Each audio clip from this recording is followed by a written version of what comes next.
So I got myself a new plane. My tax return was a bit bigger than I expected, so I figured, why not splash out a bit? I've been meaning to pick this up since basically forever. I was actually originally planning to get this before the F-14, but the way the release schedule played out on Steam, that didn't end up happening. And by the time the MiG-19 was out, I couldn't afford it. So here we are, finally in the MiG-19. Just going to run through the cold start training mission. I have a fair idea of how to operate the thing once it's in the air. It's pretty simple. You know, typical Soviet aircraft, there's not much to it. But yeah, let's see how we go here. Let me begin by saying that after complaints made by one of your colleagues about my English speaking skills, Command sent me to a quick advanced language course. So it seems that there is a snitch among the cadets. You wouldn't happen to know anything about it, would you? Because I'm preparing a special flight schedule for that person.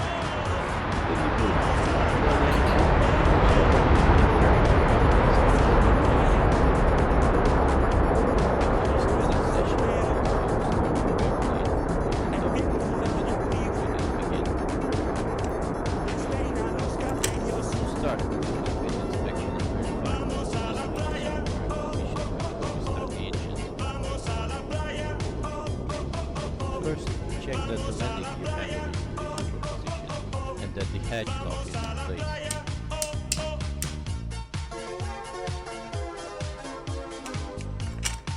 Now verify that all circuit breaker switches are in the on position.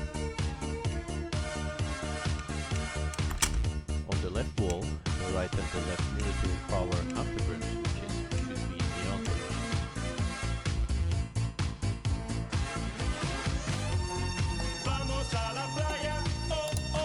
The switches controlling the engine oil path valves should also be in the on position. Хорошо. Now on the right panel, verify that the cockpit pressurization lever and cockpit ventilation switch are in the open position.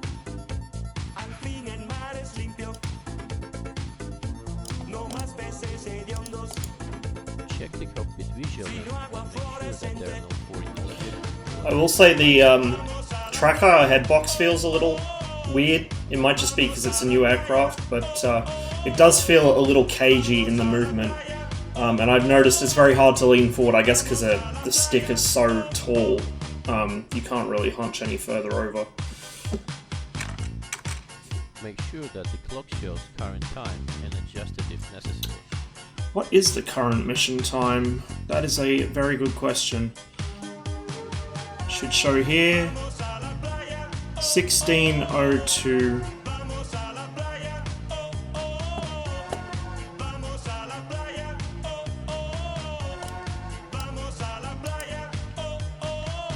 Trying to.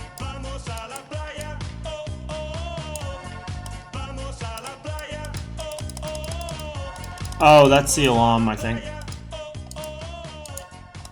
No, it's not. What am I doing wrong here?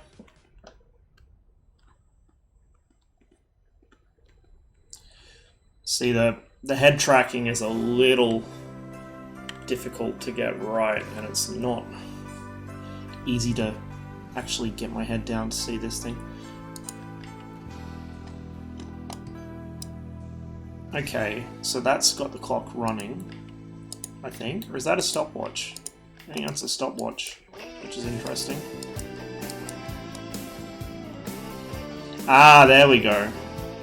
So this is 16:02. 1, 2, 16:03 now.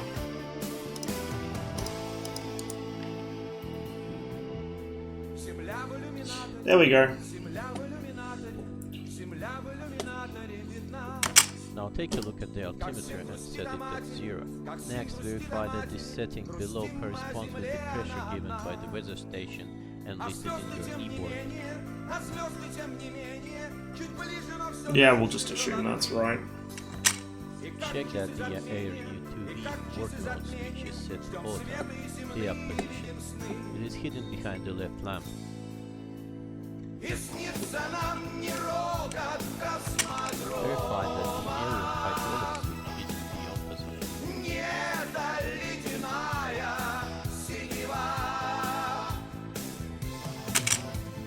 make sure that the oxygen shuttles off because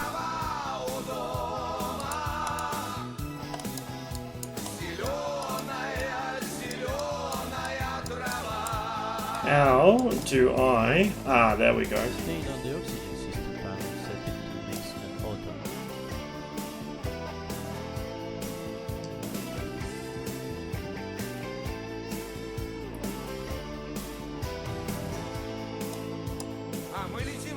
Very good, comrade. We will now move on to prepare the plane for start. It's quite a bit more involved than the 21 so far. Ask the ground crew. Sorry, bad habit. Ask the ground crew to turn on the ground power.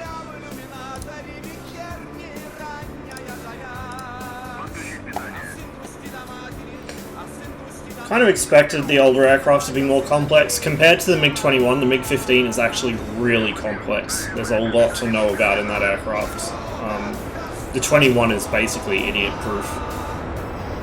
Much simpler plane.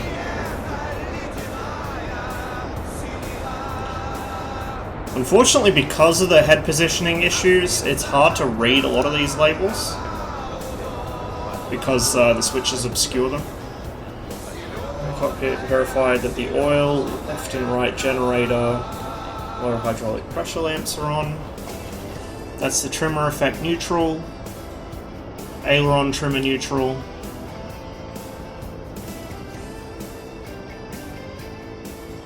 I'm not entirely sure what that's for. That's generators.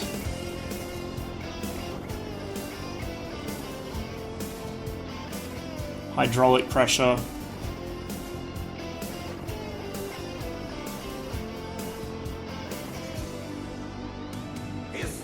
I think that's everything that we need.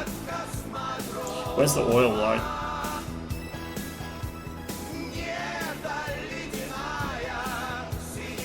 Suspended load lamps are both on there behind the stick. Now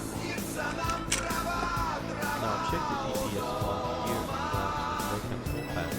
And here's why there's no loading for that press the left control button and check that all the indicators.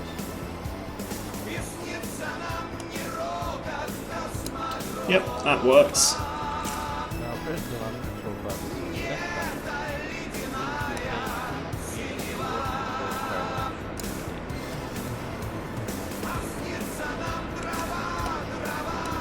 Where's that fire lamp?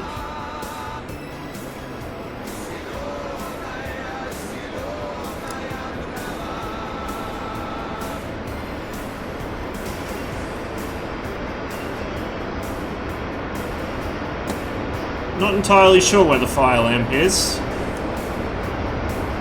but I can't see it. I suspect it maybe is that, unless it's somewhere else. Don't know, but we'll roll with it.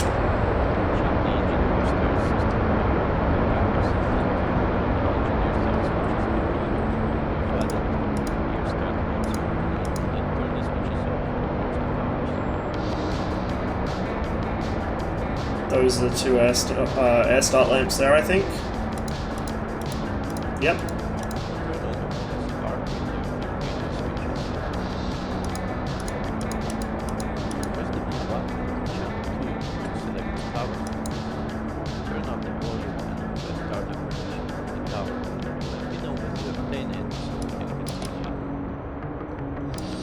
This is going to be a lot harder to memorize than the 21 was, that's for sure.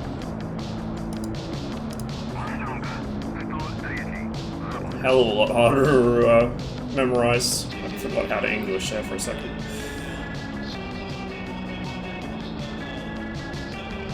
I am at Galenjik, right? I think I'm at Galenjik. Looks like it.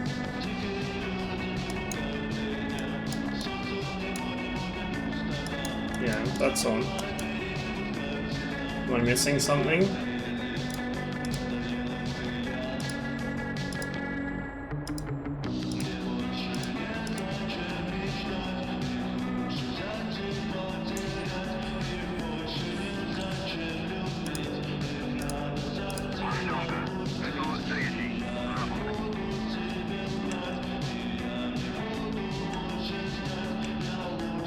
Tower doesn't want to speak to me at the moment, so we're just going to pretend that we've got to go ahead Now from we'll them. set up our minimum radar altitude warning. For that, turn on the beacon R out on the right panel and select the brief or desired altitude using the knob on the left side. For now, set it at 300 meters.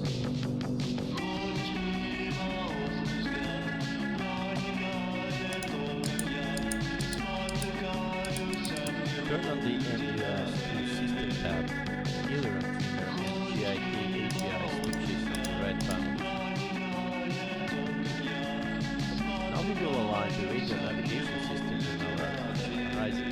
Press the GIK quad and the GI1 alignment buttons for at least 5 seconds. It will take 2 to 10 minutes for both instruments to be corrected. On the left panel, turn on the fuel pumps for tanks 1, 2, 3 and 4. Next, enable the flight instrument and cockpit today and escape the engine start and fire extinguishing systems on the left panel, as well as both generators on the right one. Put the left throttle in the idle position.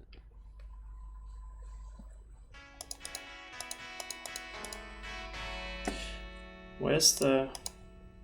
Can I not click the interlock for that?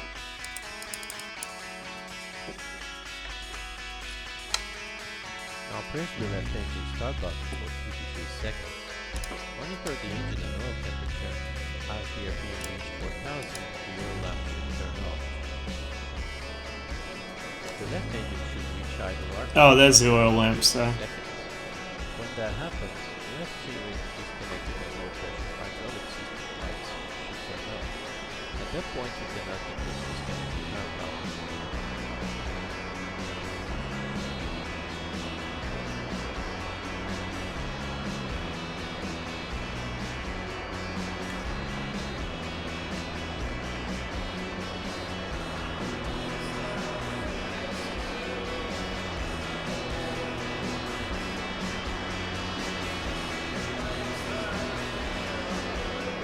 So, I expected that to be clickable, but apparently it's not. I'm going to have to bind that to something a little more intuitive, I think.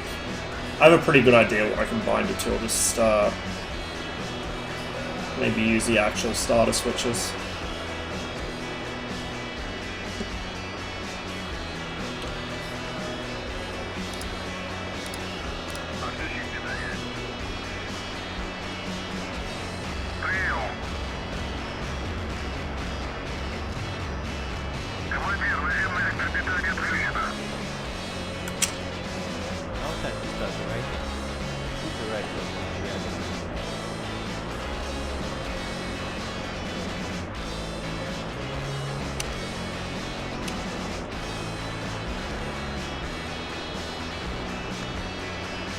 No, that's not what I want.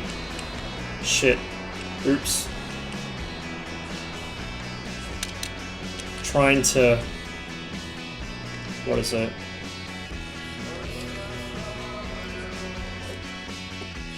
I need to look up the binding for that. We're gonna go ahead and...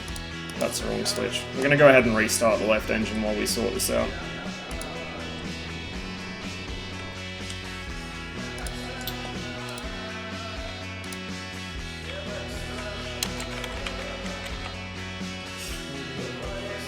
Right, Alt, and that was what I pressed. Oh, right, okay.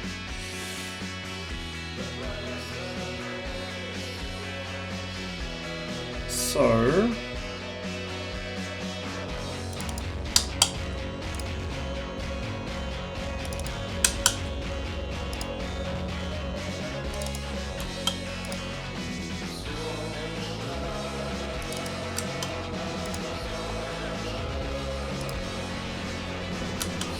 Press the right and start button. Second, again, close the working. When the engine reaches idle RPM, right generator disconnected and low pressure hydraulic system lights will turn on.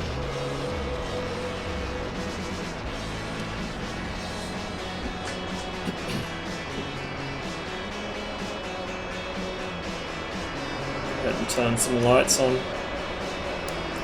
The cockpit in this thing is really nicely done. Really, really nicely done. Also, for those of you with OCD tendencies, you won't be able to unsee this once I point it out, but notice the gun sight, the entire gun sight, is just ever so slightly off-center to the left. It's like probably about a half-inch left of center. Because I was trying to mess with my default head position and line it up on the center line, and I realized that the sight was off. Okay, we're going to wait for the oil warning lamp to go out for the right engine. There we go. Good, Robert. The aircraft is almost ready to fly. Now let's go through the engine and try to focus. First of all, make sure that you keep the gear brake lever fully pressed at all times. If this was my MiG-21, I'd be on the way back from a sortie by now. Use the thrust and bring both engines to 10,000 RPM. Keep it there for 30 to 40 seconds to warm up the engines.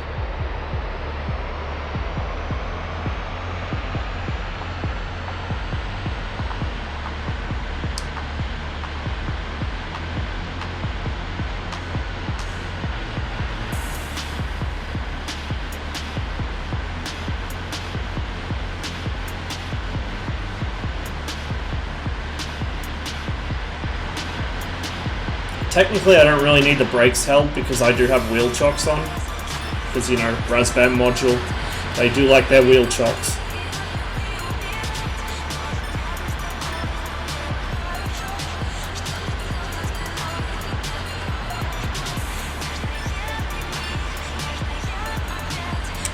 Here's the engine rotor followed by the controller position of the afterburner.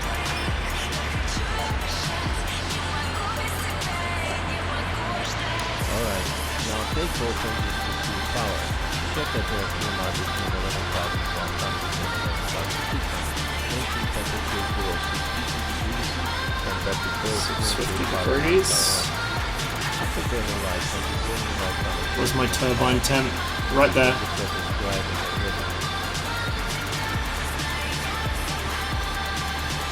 Under the radar. Entry power lamps are on. Mill power lamps. Which are they?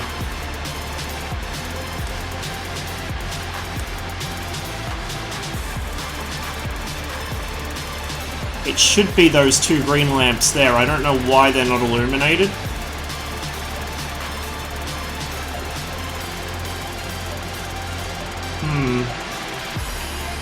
These two lamps right here should be illuminated at the moment.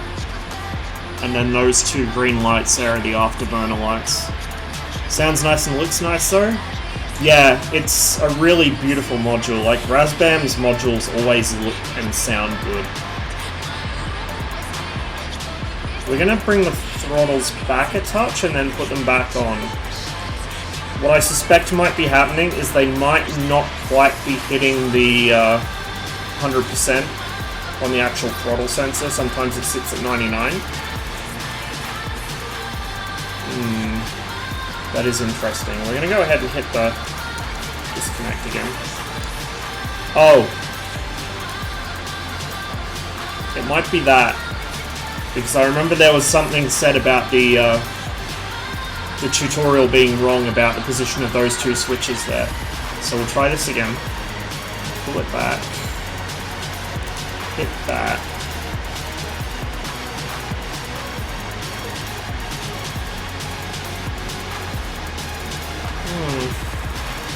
Nope.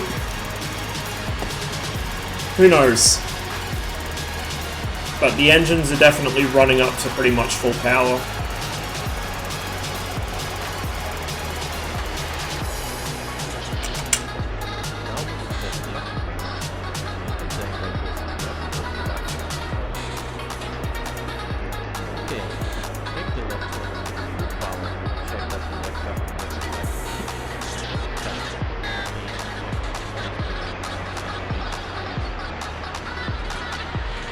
I haven't really flown the 15 very much. I have had it for quite a while, but I just haven't flown it much. I really should. It's a really nice module. Just, there's a lot to it. Okay, we're not getting our afterburner light either. I'm not entirely sure why.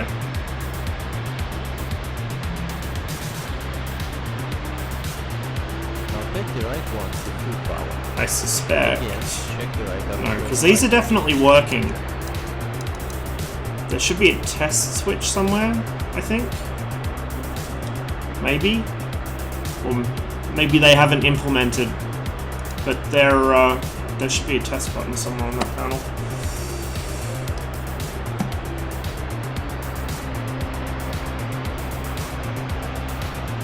I might have something configured wrong. I am following the tutorial, but it's always possible that there's something wrong.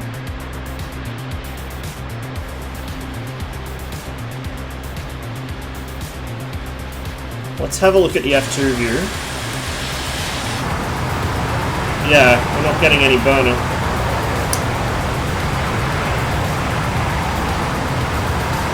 So something is up there. Let's try this again. We'll disconnect this. Then we'll hold the afterburner button. No, nothing.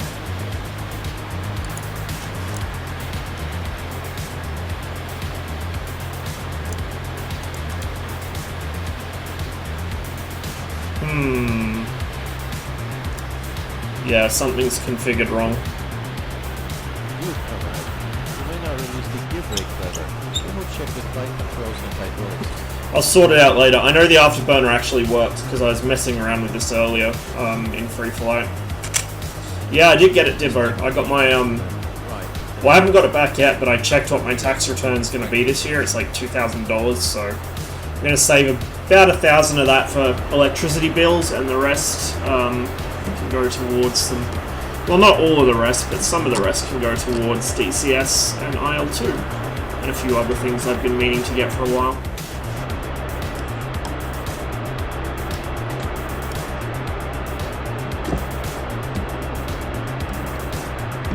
Hold on.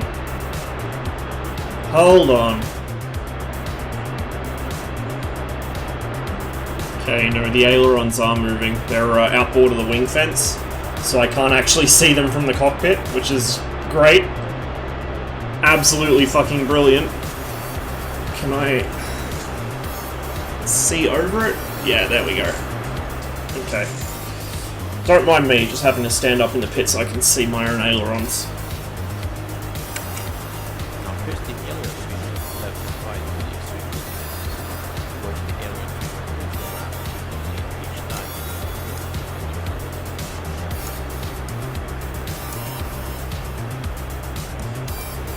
Put this back to neutral. Use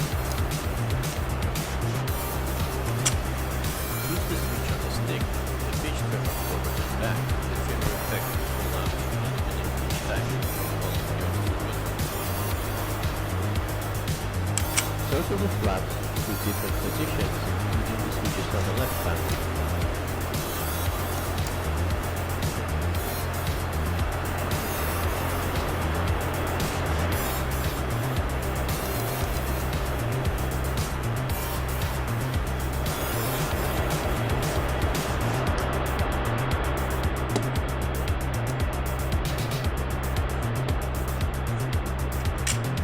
Finally, extend the air brakes using the switch on the throttle. Watch the air brakes light illuminate on the EPS1 panel and retract the air brake. Very good, comrade. We're ready for the final preparations before the flight. Close the canopy, lock it, and then pressurize it using the handle on the right.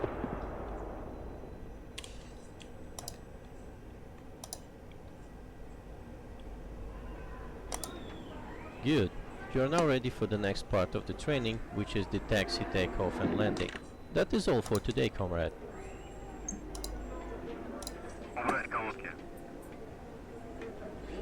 Oh, one more thing. I noticed that during the cockpit preparation part, most of the switches were not in the correct position, meaning that it wasn't properly set up by the ground crew. Rest assured that those responsible will be ridiculed on the next Komsomol meeting. Okay, we're just going to do some flying around. I'm not carrying any missiles. I have 2 bags, and I think my guns are loaded. Yep, guns are loaded. I don't know if ATC is going to talk to me. Galenjik. They still wouldn't give me a startup even, so I don't think there's much point trying to ask them for takeoff clearance. We'll just go. We will just go. Taxiing simple enough, it's basically the same as the MiG-21. Differential braking.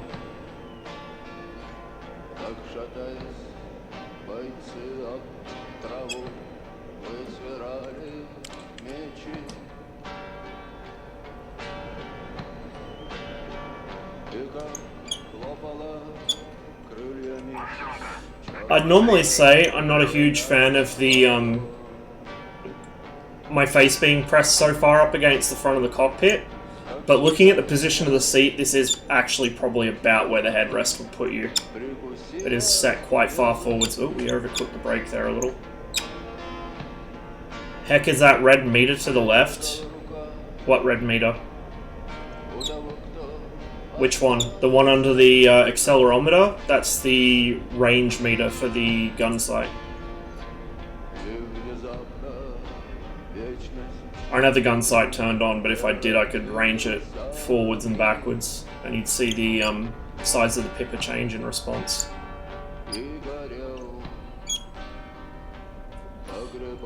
Like the Mirage, it's extremely quiet in the cockpit. I kind of, maybe not the Harrier so much, but I feel like the Mirage and the MiG-19 are both very quiet. The Mirage to the point where it's difficult to tell when you're in burner or not, which is like the dead opposite of being outside the Mirage. You can hear that thing's burner-like from miles away. I feel like it's a Razbam thing. A lot of their modules do have very quiet cockpit audio. Which, from what I've read, is actually, and from what I've seen on some videos, is realistic for a lot of these aircraft. I was watching, I believe I posted it in Discord, but I was watching, like, not HUD tapes, but like helmet tapes from a Vigan training exercise in the 90s, and there was almost no engine sound in the pit at all. It was dead quiet. And apparently the MiG-21 was considered to be fairly quiet as well from the cockpit. Makes sense, I guess, the engine's behind you, not under you. I'm going to go ahead and drop the flaps to take off. Everything else is pretty much set up, I believe. Don't know what's going on with the afterburners at the moment. We're going to have a quick look, actually. So we have all those switches should be up, I think. That's why. That would be why, right there. I reckon. Yeah. Emergency.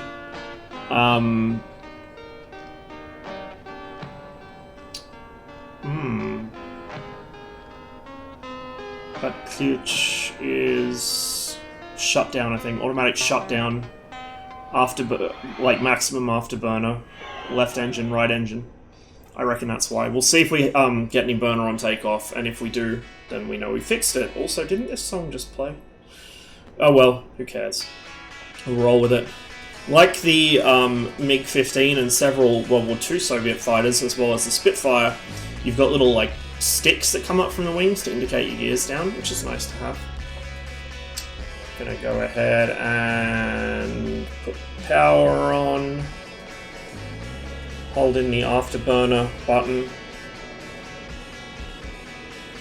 Release the brakes. There we go, yeah, now the afterburner's working. That's exactly what was wrong.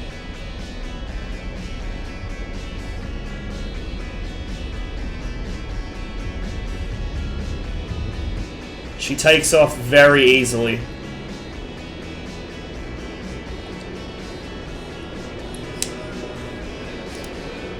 Whoops, I gotta bind something to the gear lever. Oops.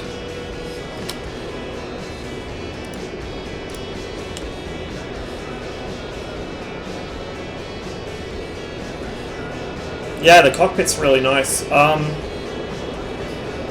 think they're actually backlit. I'm not sure.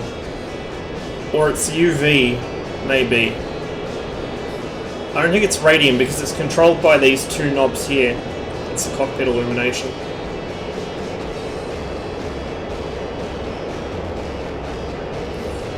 The visibility would be even worse if I had the training camera on, so you can actually see. I'm gonna come off the power a bit.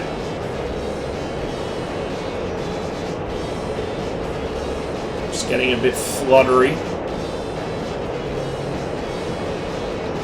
Because we're just around transonic at the moment. I got to set up my throttle curves a bit better. I've got to see if I can find someone who's figured out the best curves for the Warthog for the throttle detents. But yeah, the sort of dark splodge up here is the ambient occlusion mapping from where the gun camera would normally sit, and that would take up the entire top half of the windscreen here.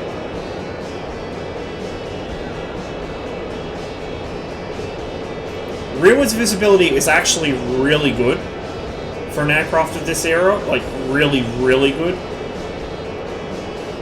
Front visibility is, I'd say, a bit better than the MiG-21 at the moment. It might not be so much once the MiG-21 gets its cockpit update, but for now I'd say it's better. You don't have all that webbing crap around the front quarter panels. Side and top visibility is excellent, much better than the MiG-21. The only thing is, well, you don't need it. You don't need the periscope because you can actually look. So yeah, she's got really good visibility for an aircraft of this vintage.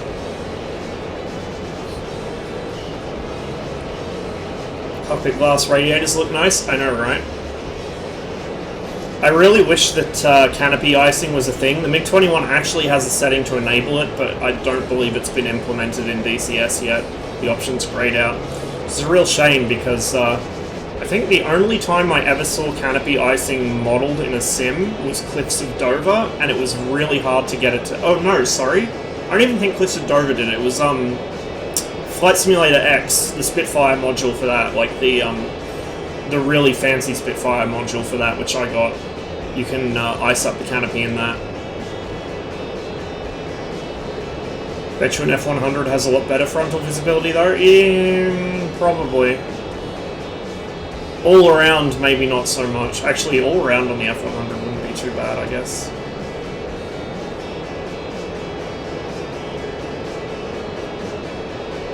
She's nice and stable. Very nice and stable. And doesn't...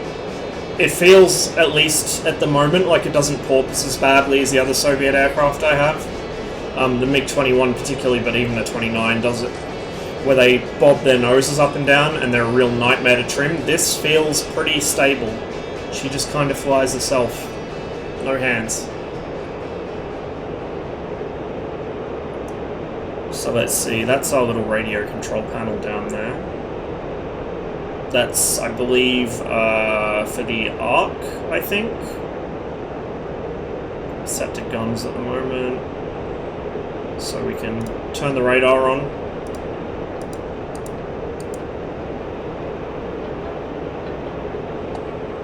Or we can't, because I forgot to turn all the armament switches on.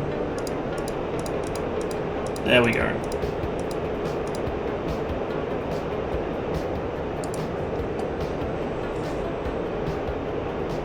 We got a pipper as well. We can set that to uncaged to the gyro. I think that's the nozzle brake. Turn that on.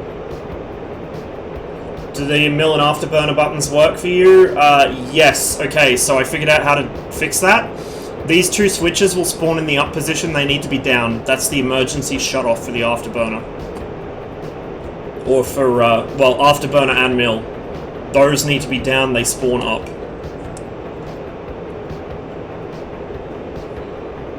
So I can range the gun sight out, and you can see on that little bakelite gauge there. I love that. I really love that. And it's on gyro mode. I've set the, so I'm using the thumb hat on the throttle quadrant, as both my wingspan set, so I can range that up and down. I guess it ranges by clicks in this, it's not smooth like in the MiG-21. But I can use that. Up and down is for wingspan, backwards and forwards is for range, and then if I hold it, it's the temporary magnetic cage for the gun sight. So if I need to pull a snapshot real quick, and I don't want the gyro sight falling off the gun sight, I just hold that in. The gyro sight projects, I believe, onto the rear glass, and the radar projects onto the front glass. There are actually, you can see them, 2 lenses right there.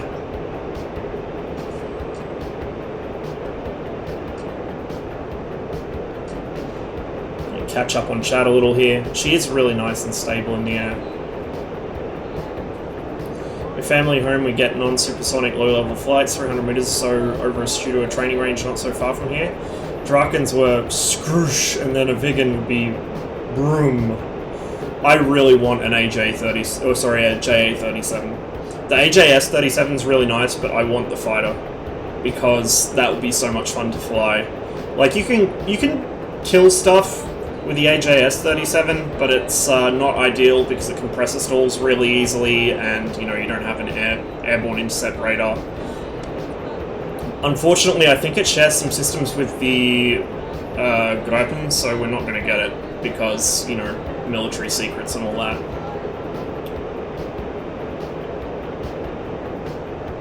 Always thought the cockpit was very far back on a lot of the Soviet fighters. It's a fun place for the gun cam.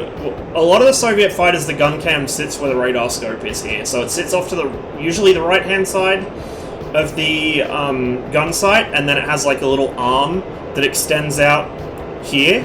So it's not quite as obtrusive, but it's still pretty annoying. A lot of the Flaming Cliffs 3, like the Su-25, the original Su-25, not the T, has it turned on by default. You can't get rid of it. The MiG-21, you can turn it on and off. The actual circuit breaker switch for it will take away or put the actual gun sight unit in place, which is a bit cheesy. I don't really like that. I wish the switch actually worked to activate it. It's one of those things, the MiG-21 module simulates the SARPP data recorder and actually saves telemetry to a text file as that would, except, in real life it'd be on magnetic tape or something. And yet it doesn't have a gun camera like the MiG-15 module does. On the other hand, the MiG-15 module, I thought it saved to a GIF or something in a folder somewhere. It doesn't, it just displays it on screen, which is a shame. I really wish it did save somewhere. Having actual legit gun camera footage of your kills would be fucking amazing. You could do so much cool stuff with that. I hate Mountain. I don't know, I love Mountain. I'm on pretty good terms with Mountain. I have caused many people to fly into Mountain. They're a good friend of mine. Did read the MiG-19 was exceptionally stable. Yeah, that tallies with what I've read as well. There was an interview on Hush Kit, I believe it was, with a former Pakistani Air Force MiG-19 pilot. Well, J6 pilot, but it's the same aircraft, essentially. And he said it was a very stable plane, and actually, apparently, with bags on it, like I have now,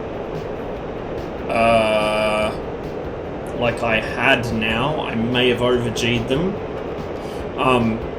Yeah, with bags on it like I took off with, it was even more stable longitudinally, and it lost, or laterally, sorry, and it lost some of that stability once it dropped them. I have done a bit of flying around with it, so I've tested its stall characteristics. It does stall now, it feels like a natural stall, so that seems right. I know when it first released there were a few whoopsies with the flight model, but it seems pretty close to being done. Like, fair play to Razbam, they have actually got this more or less where it needs to be. There's a few little things to tidy up, but it's pretty far along. It feels like it handles naturally. What is this plane? This is a MiG-19.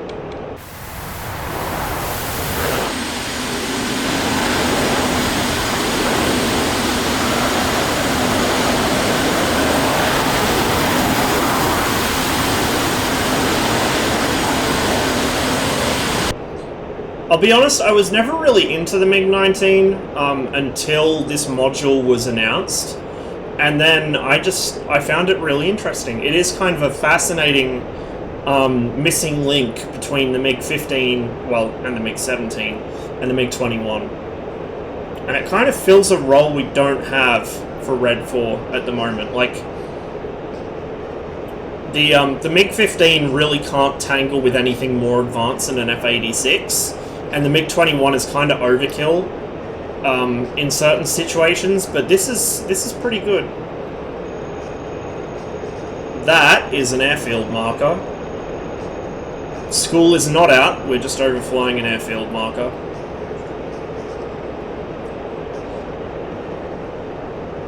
Love the old school radar scopes. Yeah, they've done a really good job with that. They've done a lot of work on fixing up the ground clutter, and it looks really good. So for those who aren't familiar with the Izumrud radar, this was the first airborne intercept radar. Well, technically this is the second model, but this was the first sort of modern radar that the Soviets deployed in a jet aircraft.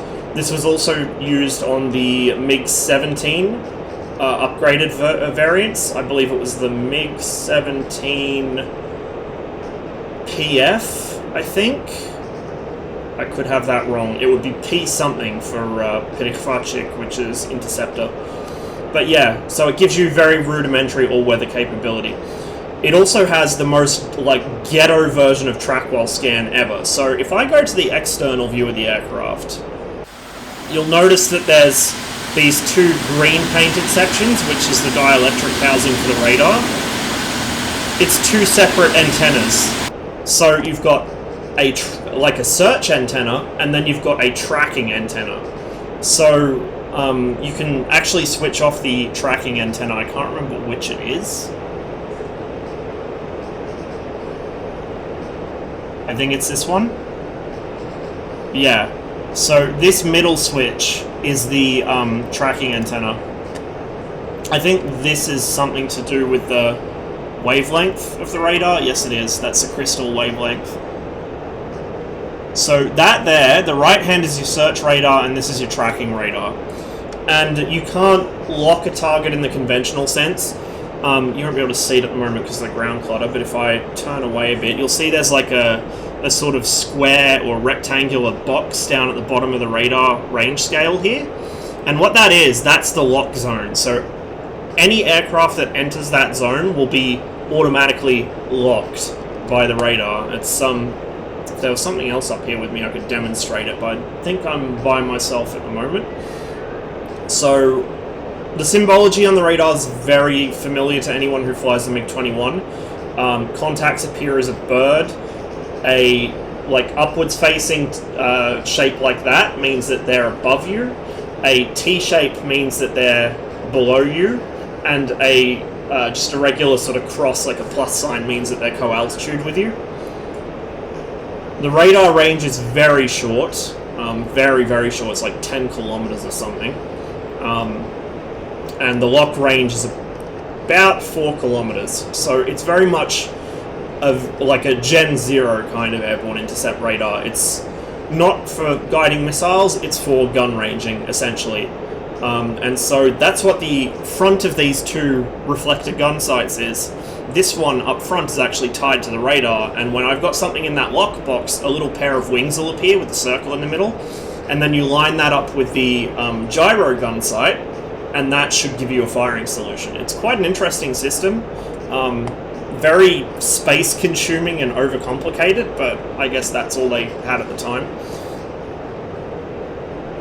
Really do like how they put all the wingspans of the common aircraft in the kneeboard. Yeah, they've done a lot of good work with that. I think they had like visual ID stuff in there too.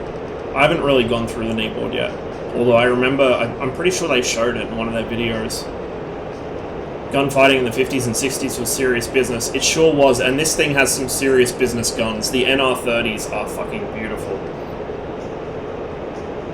What, the F-35 Draken? Yeah, I would really love to get the Draken. I know it's being worked on. I think it's as an AI aircraft, but I'm holding out hope that that means someday we'll get a flyable one.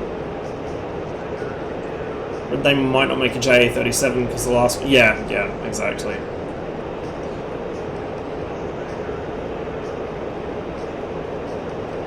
Do you remember Ren? I do remember Ren. Got a visit from the Swedish secret police because some of the archive materials he'd found and commented on had been misfiled and were technically still classified 60s tech. Whoops. Jesus. Was it on sale? No, it wasn't on sale.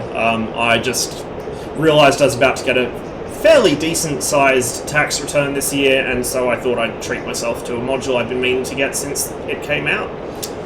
Hey, nuts! I see the missus has allowed you to come and watch the stream. No doubt standing nearby with the whip, just in case you get too carried away and try and fly yourself. I think my head position's slightly off-center here. It's kind of a annoying thing trying to line it up in some of the Razbam modules. I don't know what the issue is, they just tend to try and automatically center a bit off.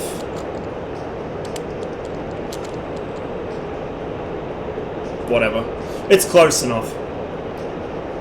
Soccer night tonight and got fucked over. Oof. Oh well. As long as you put on a good showing when she comes out to watch, right?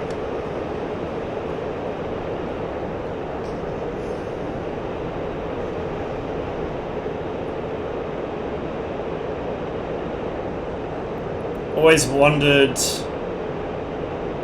where the fuck a MiG-19's radar was until I got to see a 3D model. Yeah, it's literally two antennas, one above the other. It's pretty funny. The MiG-17 PF, I think it's a PF. I'm pretty sure it is. F is Forsirovani, which is afterburning, and P is Pirikvachik, which is interceptor, so it would be MiG-17 PF. Yeah, it has the same arrangement, like the intake is basically the same. You've got the top antenna up top, like, you know, the kind of little bulge nose, and then the other one's a circle shape inside the intake. I believe the Sabre had its gun ranging radar in the same place this has its, I think it's its lock radar? I think the lock is the top one and the track is the, oh sorry, the search is the bottom. Not 100% though.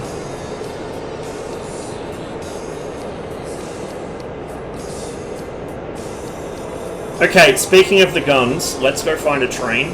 How much fuel have I got? Where's my fuel gauge? Right here. Oh, we're doing heats well. Okay. So, guns should already be powered. So then to arm them, we hold in these two buttons for a couple seconds. Left gun's armed. Right gun's armed. We do have an ammo counter down there, which is really nice. I would love one of those in my MiG-21. So these red covers here, the left one is the emergency jettison for bombs and fuel tanks. So, I mean, we did the fuel tank jettison the cool way, which was just over-G the fuel tanks and rip them off. But normally you'd hit that. This one is for the rockets, which sit on the inner pylons. This is the distance homing for the arc, I believe. It's literally just distant and close, the two switch positions there.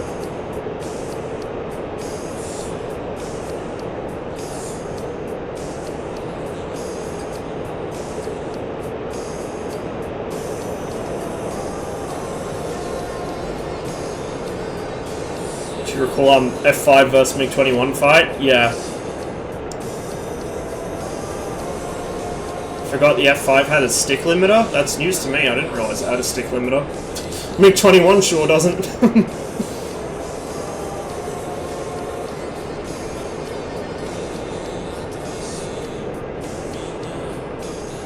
Yeah, let's go find a train somewhere. I love the lighting in this. It's beautiful. I'm really keen for the Mirage's cockpit update. The Mirage's cockpit, like, to be fair, the Mirage's cockpit does look pretty decent as is, but I can't wait to see what it looks like when they're done with it. The Harrier's update looks really good, and Razbam seem to have a knack for lighting when it comes to cockpits, so it should look really nice. May as well turn the radar off, we're not going to use it for anything. We can put it in standby. I'm not entirely sure about this. I think that's the low altitude switch though that I just hit. That's your self-test, which won't work, it's in standby at the moment. Where's the night and day? That's for the moving the artificial horizon. Ah, here we go, here's the mode switch. But yeah, I'm not sure about the radar screen when it's turned off. Like the color it is, it looks like it's got some kind of rice paper filter over it or something, but who knows, maybe it's like that in real life. As mentioned, excellent visibility from this cockpit for the era. Very good rearwards visibility. This thing seems like, from testing it against the AI F5 earlier, it doesn't have the MiG-21's instantaneous turn. It cannot whip its nose around like the 21, and you will really feel a stall in this. The 29 stalls, the 21 stalls straight down. It's very easy to not notice you've stalled the MiG-21 because of the way it handles, whereas this will drop a wing, usually. With fuel tanks, that might be different, although if you're pulling that kind of AOA, you're probably going to lose your fuel tanks anyway. So, yeah, it remains to be seen, but I suspect this is going to be a bit more of an energy fighter, despite being a slower aircraft. It does seem to accelerate pretty well. I know it climbs very well, it was known to be a climber. But, yeah, it seems like it'll be a good dogfighter, just from the mix of the good visibility. I mean, the sighting system isn't terrible. Arguably, it has a better gun sight than the MiG-21. And you've got, you know, a much larger field of movement for the gun pipper.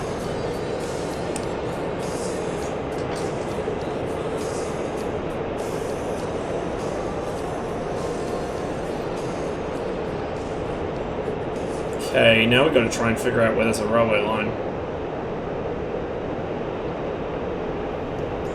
Head down the coast.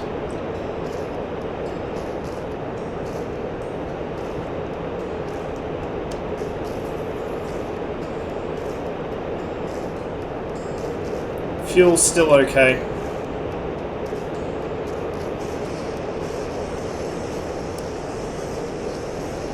Head position's going to take a little getting used to. I may move it around some more. I might actually raise it up a bit, so I'm looking over the nose a little more. Yeah, I feel like that would be a little more comfortable. I can play with it later. But yeah, the all-round visibility is very good. Although I've noticed it has the same thing that the Sukhois have, where as you turn your head to the side, it pulls out forwards away from the seat, which is a bit annoying. Like if you want to look directly horizontally sideways, it actually pulls your head forward slightly, which I'm not a fan of, but otherwise, all good.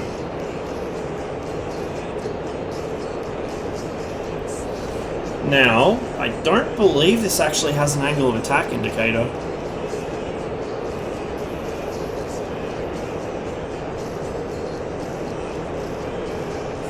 This little gauge here is the ARU indicator, I know that. You've got your obvious, you know, blind flying instruments here. This is for the oxygen system, radar, clock, turn bank indicator, airspeed in kilometers an hour times 100. The thin needle is true airspeed, I believe, and the fat one is, is it? It might be true airspeed or it might be Mach, I'm not entirely sure. That's your altimeter, very similar to the MiG-21, so you can do the handy trick where you read it in imperial even though it's in metric. This switch here is for the radar. I can't remember what exactly it does to the radar though. That's this light here is illuminated when the radar's on. Artificial horizon, obviously this is your pitch trimmer neutral light, your aileron trimmer neutral light is here. Engine temps, I believe this is cabin pressure. I'm not sure what this thing behind the canopy jettison is, I can't really see it. Also not sure what this is. Oh, oxygen I think. something to do with the oxygen system. Fuel, RPM for both engines, VSI obviously. Ah, this is your airspeed in Mach. Okay, so this is your Mach indicator here. So that must be true airspeed, the thin needle there.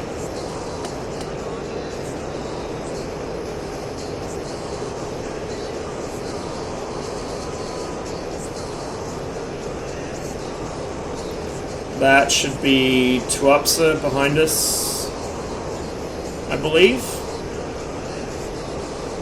Looking very much like it does in IL-2. Tuapsa is a pretty good spot to find trains actually, so we'll head down there.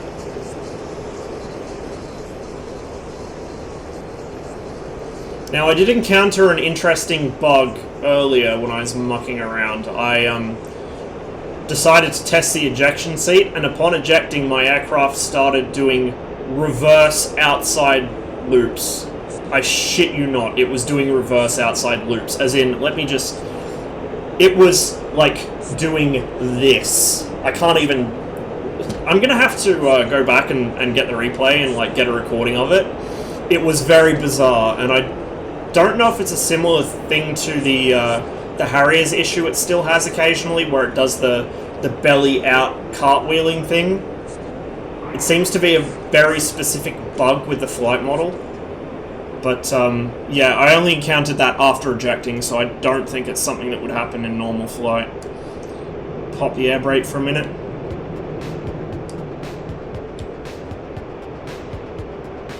Come over the refinery here.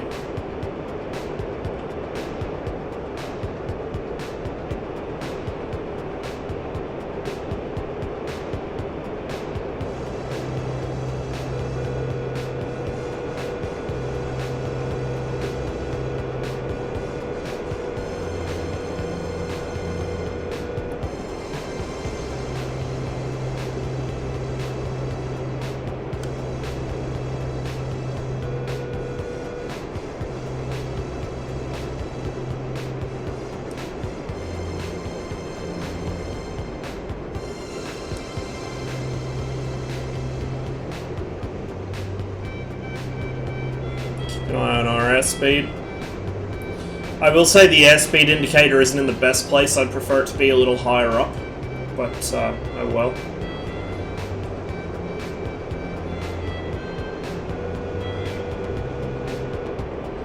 If you keep her above a stall speed, she's very nice to handle, very stable. Very, very stable.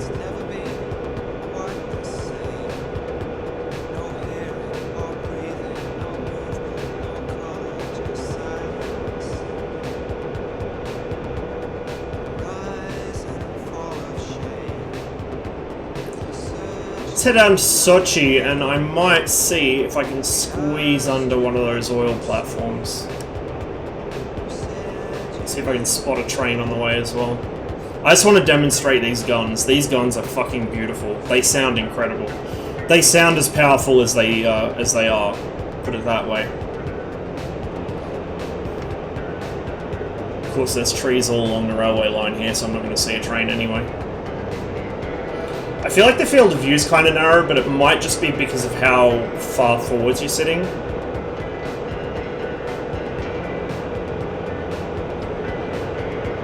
I might have to pull it back slightly. We're just around transonic now, hence the shaking. 0.8 Mach.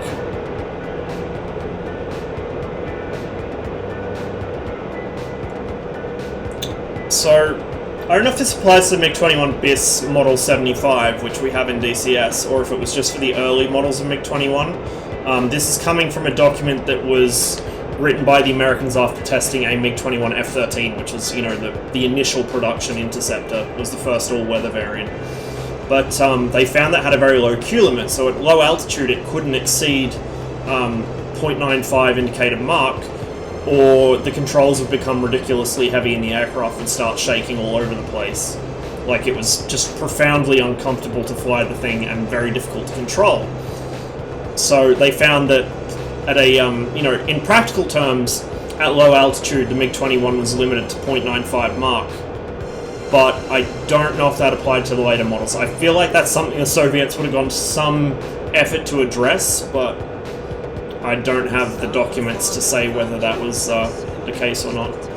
But it seems that the MiG-19 also gets a little bit buffety at low altitude and high speed. That's a low altitude warning you can hear going off, which is this thing here. Set it to 100 meters.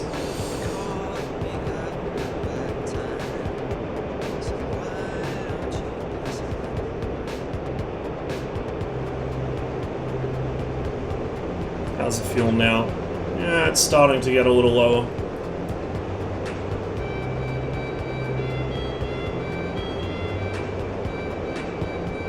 I want to find a train to strafe, but I don't think we're going to get any here. I don't know if there's even traffic enabled in this mission.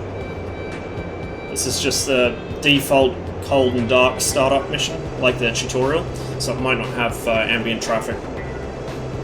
If that is the case, we'll just find something to shoot the guns at, because I do want to show them off.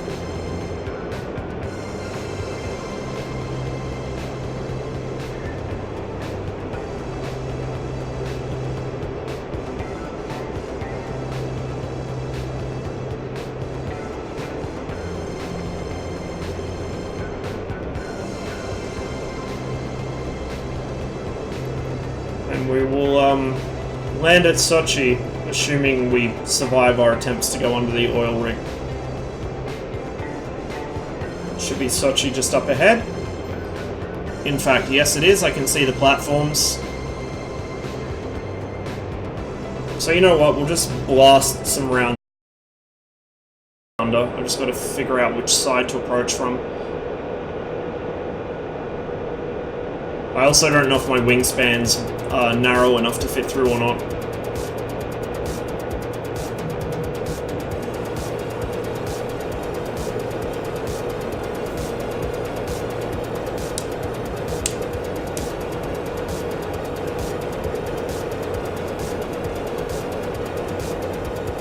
Okay, we might be able to get through from this side, maybe.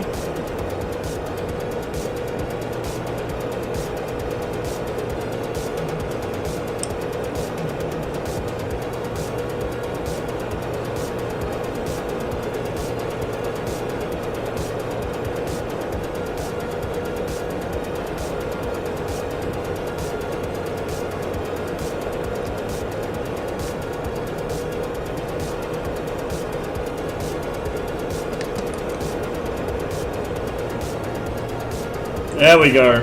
Even left awake in the water.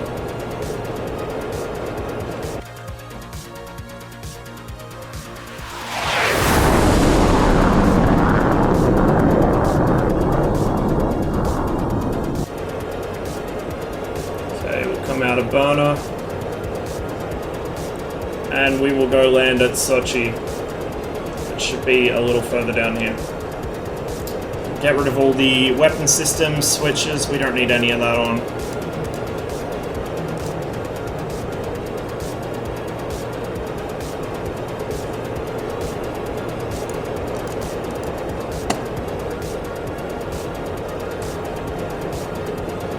There's Sochi.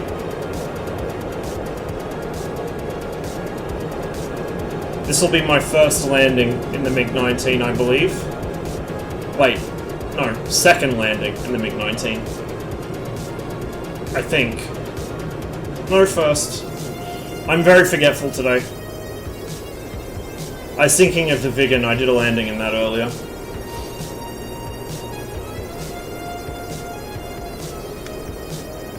The trimmer is very responsive in this.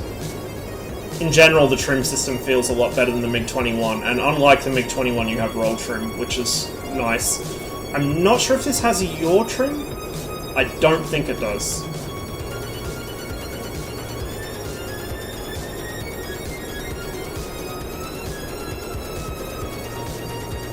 Let's see, I'm gonna have to bring the field of view out a bit, I think, so I can actually look at my gauges without blanking my view totally.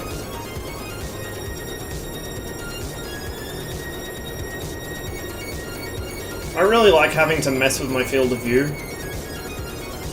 because it differs between aircraft. But it is nice being able to see your instruments. Yep, landing all right. We'll see how this goes. This is my first landing in the MiG-19.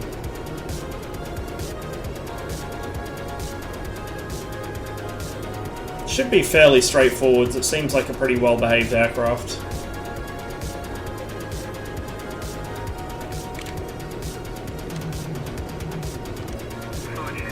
Don't even know if I'm on the right frequency.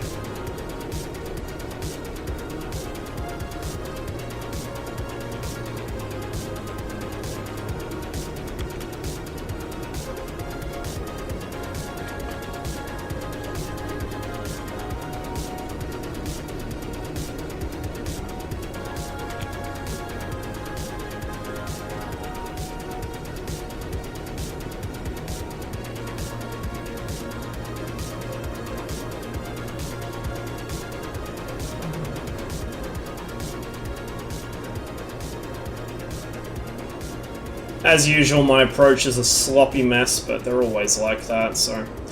Nothing unusual in the MiG-29... Oh, sorry, the MiG-19 here. 29. Counting is hard. Not sure what the approach speed is, but I'm gonna guess it's a bit slow on the MiG-21, probably about 250.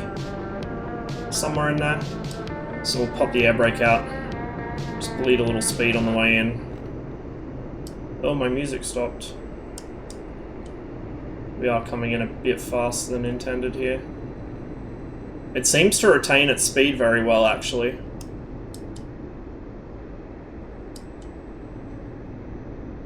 Here we go. Yeah, about 250 it starts settling. Very long landing. Technically that should have been a go-around, but... I think I've got enough runway left here. We do have... a... parachute, which we can see behind us there. Oh, look at that. Heaps of space. I'm not sure if pressing that again cuts the chute or what. There should be a chute cut somewhere in here. I think that's not it. Give me a minute to figure out where it is.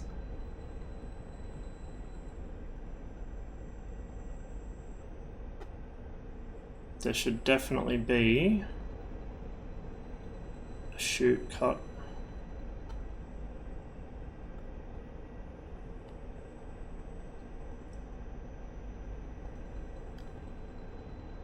I have no idea. I have not the faintest clue where the jettison is for the drogue chute.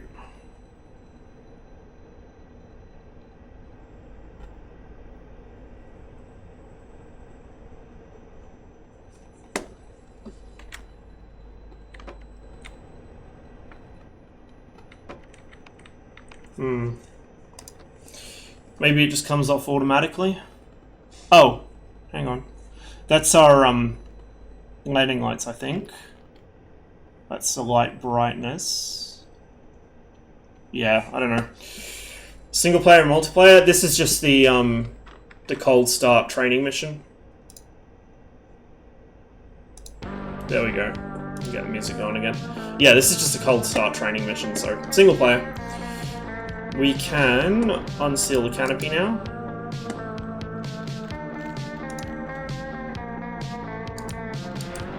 Yeah. And open it. Hello.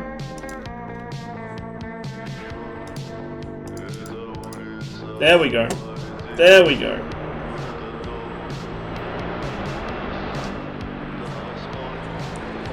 We'll unlock the... Or turn the nose wheel braking off, sorry, that's what that is. Same as the MiG-21. So you want your nose wheel brakes on for takeoff and landing and off for taxi. Looks like the chute cut itself. Or I did actually find the right button somehow. Not sure what that does.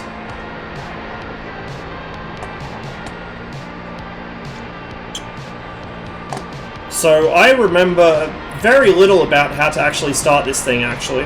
Very little. But at least now I know where a lot of the stuff in the cockpit is. We've got a warning there, which is fuel quantity remaining, I believe. It's hard to read. The Starless... yeah, 550 litres remaining.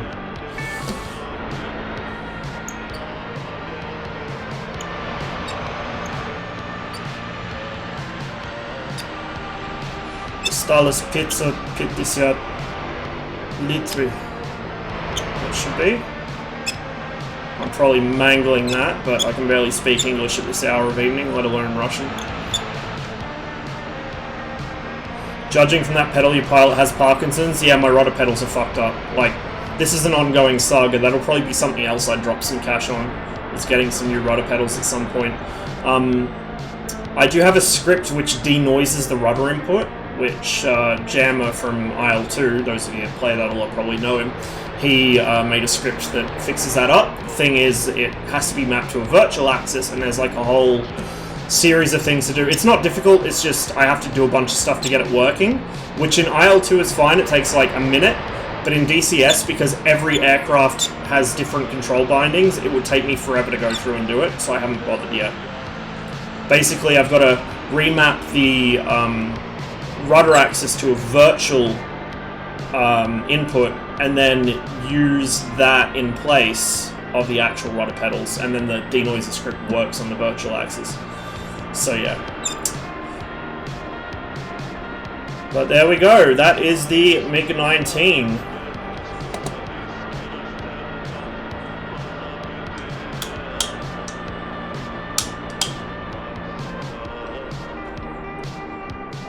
Let's take a look around the cockpit and see what else we got here. This is the pitot selector. So it's actually over here, and a lot of the other Soviet aircraft it's up around this area or somewhere on the front instrument panel, but in this it's here. This is your radar altimeter altitude warning setting. This is the radar panel, so that's your low altitude filter. All it does is just angle the antenna up slightly. This is the self-test. This is your horizon height, the artificial horizon on the scope. This is the crystal set for the radar, so that changes something to do with how it emits. I don't know. That's what this gauge is for. Then this is your, as I said, this is your tracking radar. This is your search radar. Center position standby up is on. Radar day-night mode. I think this is the screen brightness. I'm not entirely sure what this is for. I can't remember. I think... can't remember what this does either. I think this is something to do with rocket pods. I think this this indicates whether rocket pods are loaded. Weapon selector is here, in a really inconvenient place in the MiG-21 and every other Soviet fighter. They'd move it up here. These are your engine starters, these are your air start switches. Flaps control panel, virtually identical to every other MiG fighter in the game, except the MiG-15.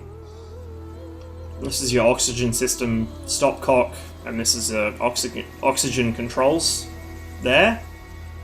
I think that's for the arc frequency. Oh, that might be our parachute release.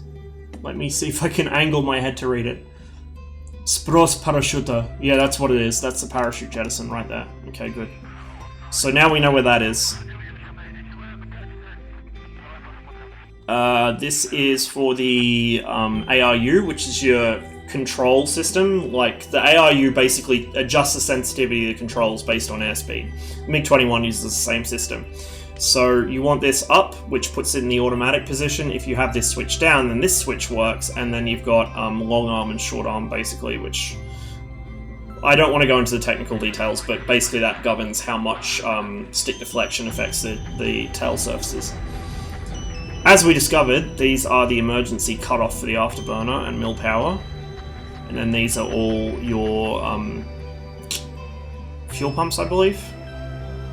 Wait. Fuel cocks. No, oil cock. Oil cock.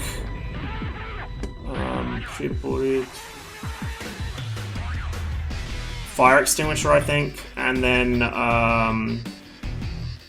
APU or something. Agregati Zapusk. It's something to do with starting. I think that's like the air start, or not the air start system, but like the ground start system, if that makes sense. Signal flares! You can turn that on and then you can pop out a coloured flare with this little panel. Automatic wheel brakes, don't know what that does.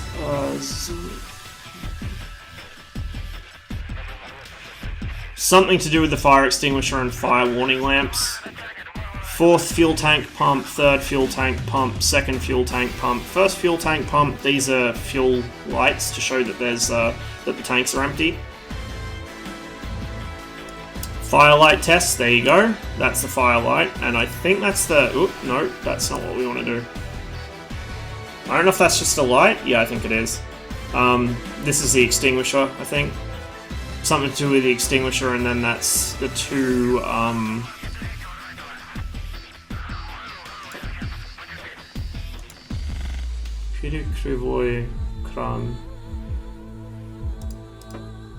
Something to do with the left and right engines. I think it's like a fuel cock, actually. That might be what it is. See, I know where most of the switches and shit are. I've just got to remember the right sequence to turn them on. Is there a rate of fire selector for the guns? God, no. This is the 50s. They don't do that shit. Also, the NR30s are very low rate of fire guns. These are like barely more modern than World War II guns. They're not high-speed, low-drag kind of things. They're just single-barrel reciprocating action cannons. So, very similar to the other Soviet fighters, most of your important shit is on this panel, so you can basically just flick on every single switch here and you're good to go. This is your emergency gear cock, so I think it's a pneumatic system or something, or might be hydraulic, but this releases it. And then you've got your different pneumatic and hydraulic system pressure gauges here. So this is your emergency gear. This is...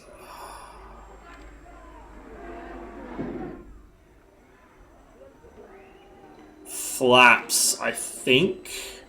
Emergency flaps, I'm pretty sure. But it's an abbreviation. It could be an abbreviation for flaps, or it could be an abbreviation for shut-off. I'm not sure which. I think that's the nose wheel release, but I'm not 100% sure. Because the nose wheel, like the MiG-21 and 15, I believe, is a separate emergency system. That shows suspended load, so bombs, fuel tanks, whatever, missiles. This is your tactical release. Something to do with the arming on the bombs. I think this is the bomb arming switch. This light here shows if the bombs are armed. As I said, you've got the two gun lights showing your ammo counter. I think you can actually adjust the ammo counter, although it's not working at the moment. It might have to be powered on to do it. This is your air pressure, I think for the braking system, and this is your master hydraulic pressure. So it's a pretty simple cockpit. It doesn't take long to figure out where shit is. This is your arc. It's a lot more involved than the arc system in the MiG-21. The MiG-21 is like a knob and a series of buttons and that's it. This is, you've got to dial in like 3 different dials and press a bunch of buttons, and there's shit for it here and shit for it over here, and no RSBN on this because I don't believe RSBN had been invented yet. This is the emergency detonator, self-destruct detonator for the IFF, I think. I know it's a self-destruct for something. These are all your circuit breakers, so if one of these pops, something is wrong, and you've got to actually open the little... That's cute. Like a little cabinet with a windscreen, or a screen on it, sorry, so you can see inside. This is your cabin ventilation. This is the actual hermetic seal for the canopy, I think. Or it might actually be the lock for it. And then this is your heating switch. So you've got automatic, cold, hot. Pretty basic, and yet still more complex than the MiG-21. Work that out. Emergency detonator. Yeah, the MiG-21 has the exact same panel. So does the MiG-23. In fact, I'm pretty sure the MiG-29 does too. And in fact, if you look at the Spitfire's cockpit, the Spitfire also has an IFF self-destruct in about the same place. You do not want the enemy getting hold of your IFF codes, so you have a self-destruct. If the aircraft is forced down or abandoned, that needs to get popped.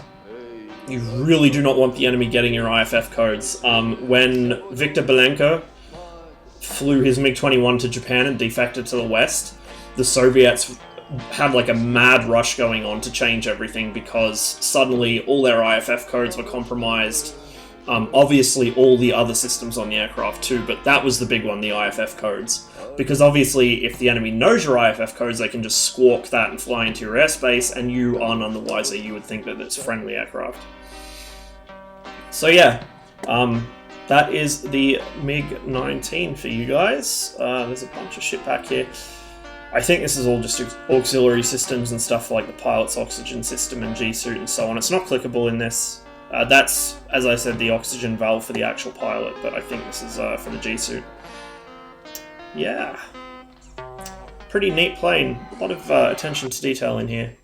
Yep, it is indeed the MiG-19, goats. Just bought it this evening.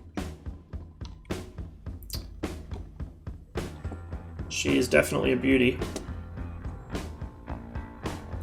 So, let's say we shoot something down, or attempt to. I might just set up a basic mission, maybe. Since I kind of sort of vaguely know how to use a mission editor now. Not really. See what I've got first. I don't think I've got any missions that I could modify to be like a scramble mission. Oh, actually. No, okay, that doesn't work. We will take... No, we'll start something new. We'll go out of here. We'll do this the lazy way. The really lazy way. Okay, I've got to change my aircraft first, then I can change my nation. Interesting, the Soviet Union's not selectable from this menu. They might have only assigned the aircraft to Russia instead of the USSR. They're two distinct factions. From runway. So we'll start warmed up already. I don't want to have to go through the whole starting procedure just yet. We'll go medium, I guess. Caucasus, we'll make it spring. No, we'll make it summer. Random weather, random time, sure, why not? We will fly from...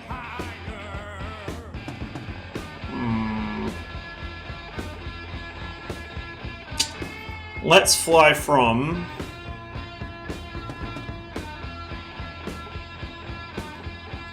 Gelendzhik, which I think is about here. We can edit all this in the mission editor later. Actually, none of those. Minimum of those. None of those.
move this guy out here.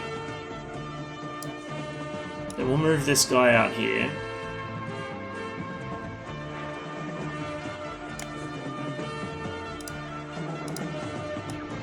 This one out here.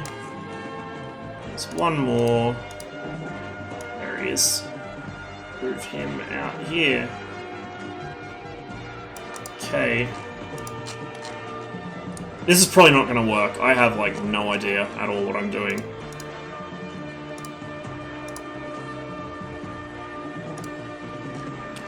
We're going to get rid of them. God knows why there's SU-27s.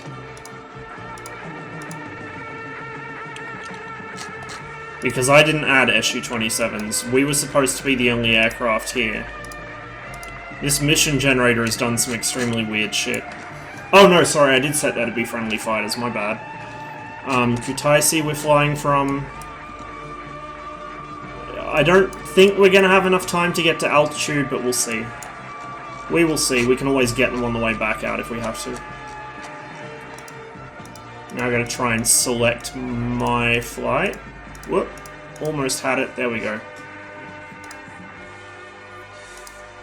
So now we've got a 2-aircraft flight.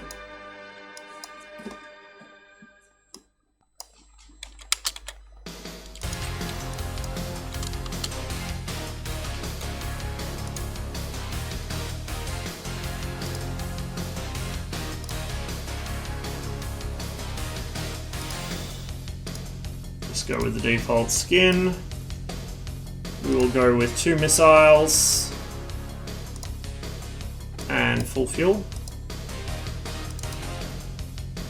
That should work, hopefully. And then aircraft 2 will be 2 missiles, default skin, full fuel.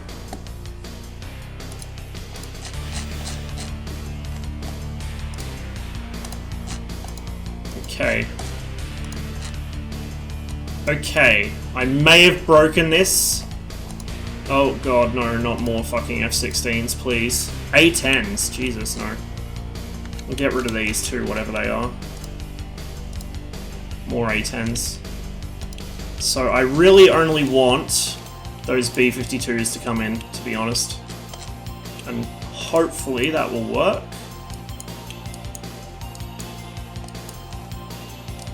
They're gonna be really high though. I don't know if we're going to get off the ground in time. We are on the runway, so there's that. Okay, let's check the weather. It is nighttime. Let's make it not quite nighttime. We'll make it,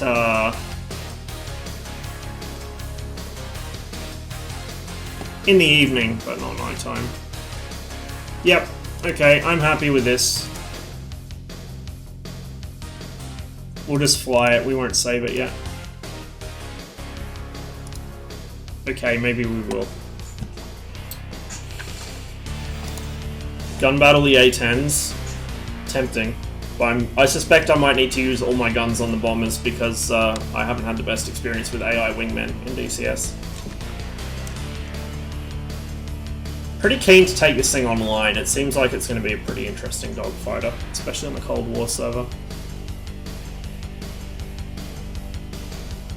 Apparently the US Air Force are actually intending to order up to 144 F-15X to replace the Sea Fleet and augment the Raptors. Interesting times for the Eagle. Yeah. Yeah, I think I heard something similar to that a while ago.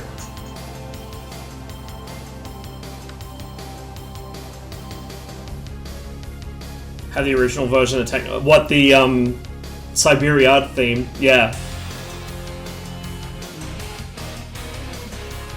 I can't pretend I'm much of a cinema buff, but I do like my old, obscure in the West Soviet films. Artemiev was a very, very good composer and did a lot of stuff for Tarkovsky, who was a very good director.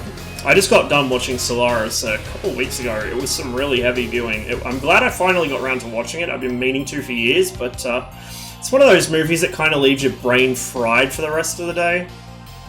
Wasn't quite sure how I felt about it. It's the kind of movie I enjoy, to be fair. Right, we are going to dial the field of view back a bit so I can actually see. We're going to turn some lights on because they're pretty. And we're going to fucking roll. We're just going to go straight into burner. Hello, can we not go off the runway, please? Thank you.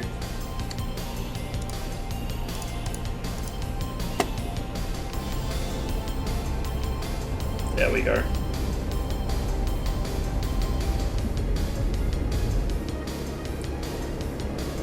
Don't even think I had my flaps down. No, I didn't. That's fine, who needs flaps?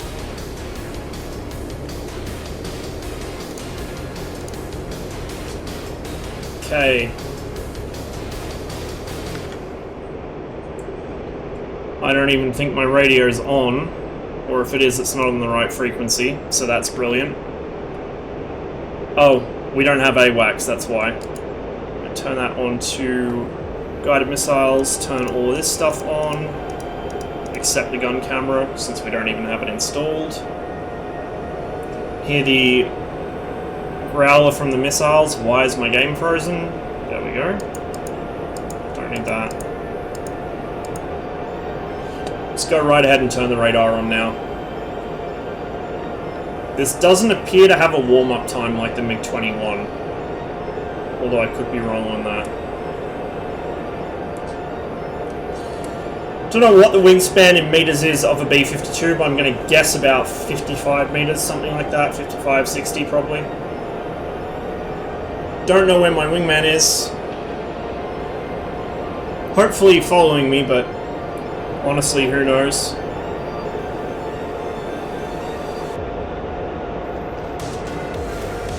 And we know that these B-52s are coming in from the west. I need to turn around. West-southwest, I believe they're coming in from.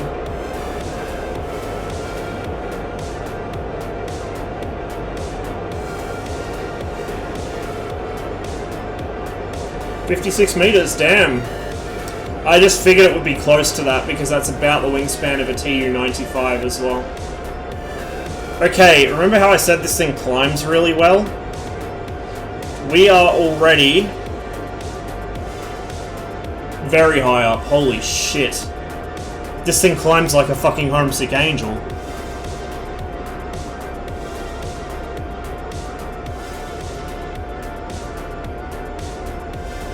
We are already above them.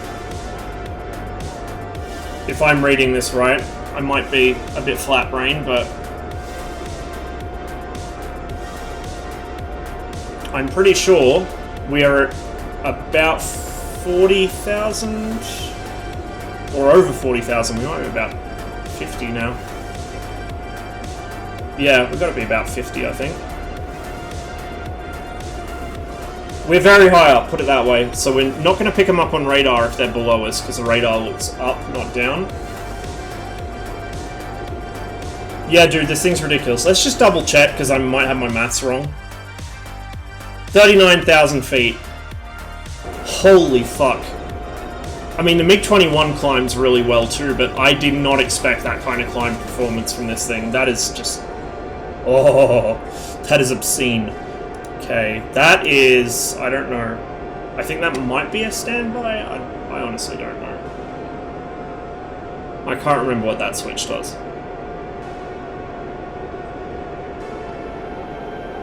I don't know if I'll be able to see them on the map. Yes, I can. We're going to cheat, because I have no clue what's going on. If I remembered to put an AWACS in the air, well then I wouldn't need to.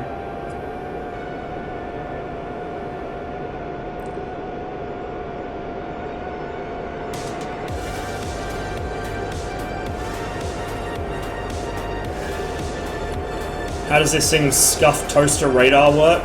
So I've got two antennas. Let me just pause real quick. I have two antennas in the nose.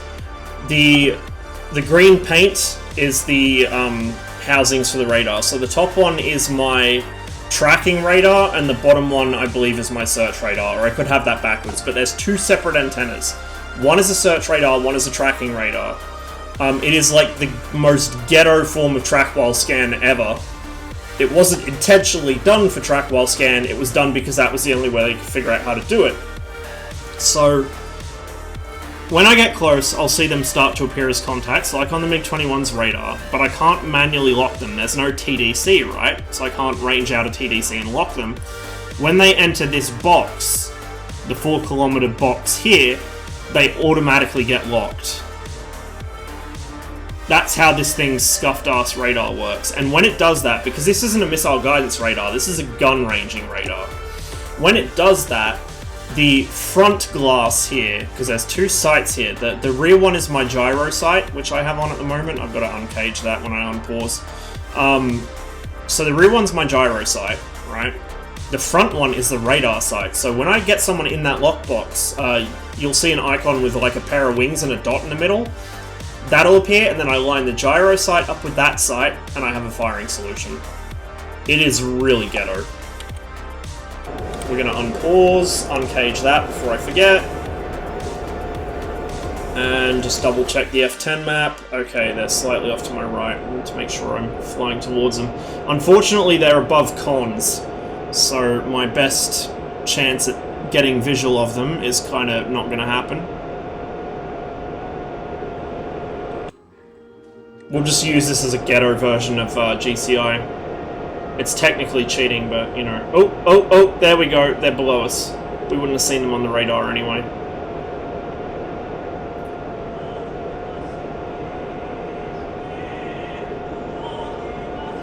We'll drop in on the trailing aircraft. Gotta watch my airspeed, I don't want to overspeed her. Now, I think the missiles launch with the pickle button, but I don't know for sure. Before I forget, we're also going to cock both guns. There we go, we got a lock. You can see the cloud clutter. Oh, no, it is the trigger. Okay, there we go. That's tracking, he's flared. We got a hit. We'll go for the right-hand B-52, wherever the fuck he went. There he is. Pop the brake in. Can we... Whoopsie daisies. That was a bit rough. So I may have accidentally just over-G'd the fucking aircraft with the rudder. Oops. We may have just lost our other missile, so we're going to go to the gun and demonstrate that. How's that sound? Yeah, the other missile fell off. And now I've got to figure out where the fuck the B-52s all went, because they just scattered. Absolutely scattered. Okay, we got one to our left on the radar. And we've lost him. This radar is really, really bad. Really bad. Okay, we'll use our ghetto GCI. We've got 2 behind us. One's gone front left, one's gone front right. The guy that's gone right is the bigger problem, because he's still heading vaguely towards the target. Perfect song for this, by the way.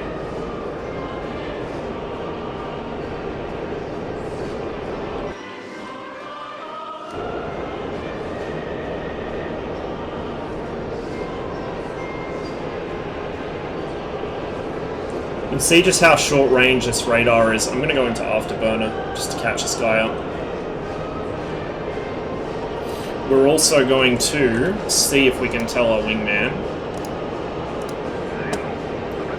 to engage the B-52s, if he's even on the radio. Oh, there we go. There it is in front of me. I can see it. There's the smoke trail.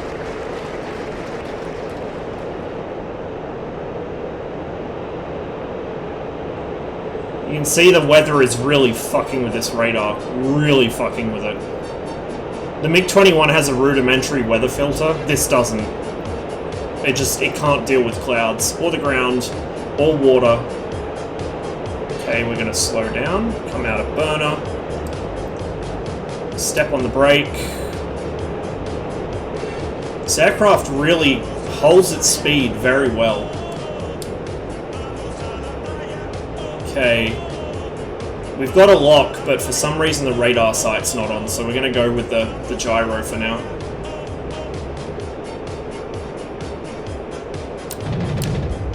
Didn't get him.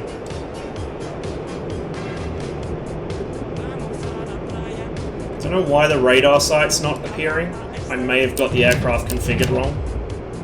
Come on. Let's just use the cage sight, fuck it. Cage sight is probably more accurate, to be fair. There we go. I think only one of my guns is armed. Yeah, the left gun's jammed.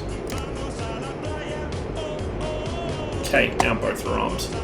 Okay, I think he's toasted. So let's find another B-52. Yeah, I did. I over-G'd when I accidentally hit the rudder.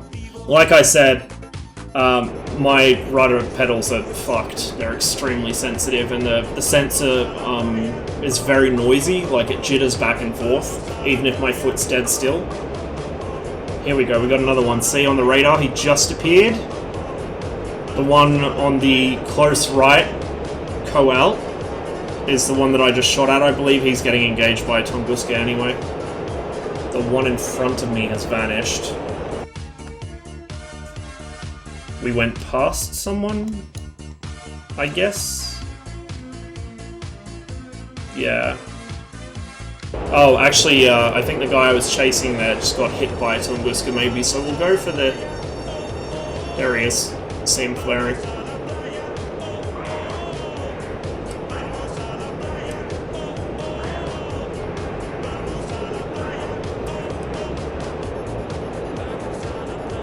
Oh, I know why I missed with the gyro sight. Absolute 5 head here, forgot to actually range the sight. I had the span set, but not the range.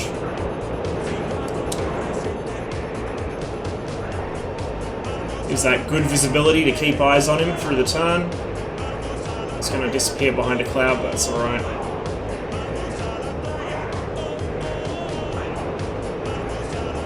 Yeah, it really is a combo, hey.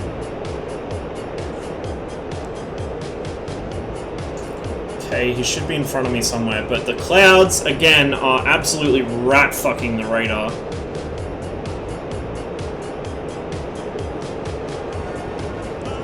There he is. So now we'll range the gun sight. Span has also jumped up, I must have bumped it.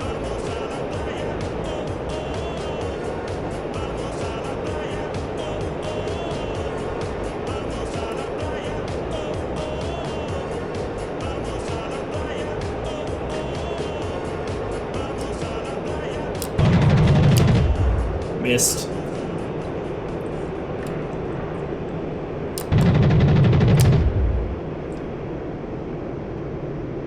Whoa! That used to be a B-52.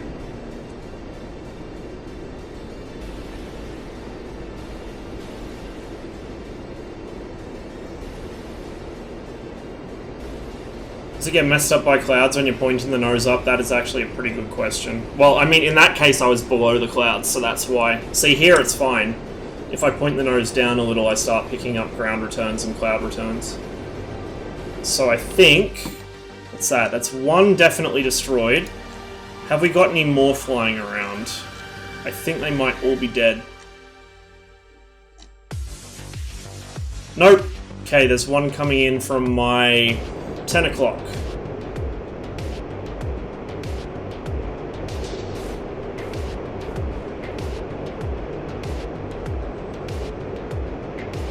But you can probably see how heavily reliant this thing's going to be on a GCI, even more so than the MiG-21. Like, I complain about the MiG-21's lack of situational awareness.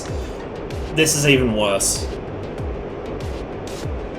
Visually speaking, I'm like miles ahead of the MiG-21. The MiG-21 wishes it could see this well visually, but in terms of radar, the 21's got a better radar set. Not by a lot, but it does have one.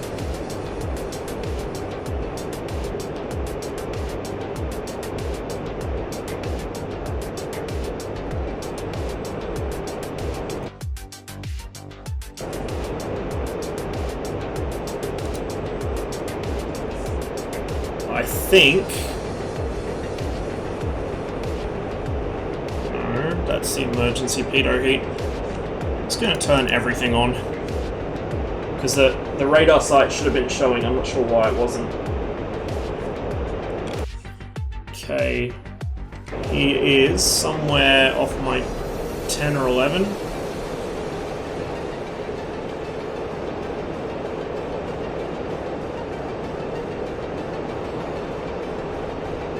Might be under the clouds, maybe?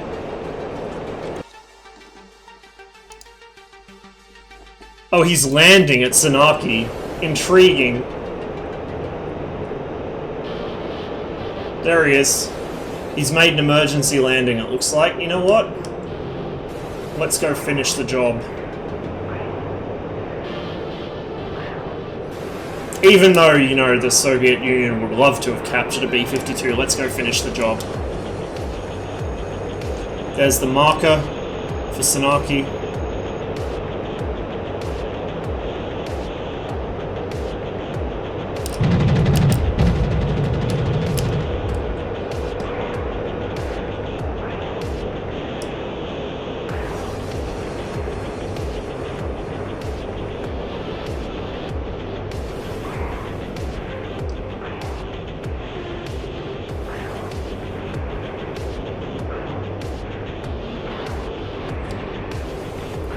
Go ahead and turn the radar off.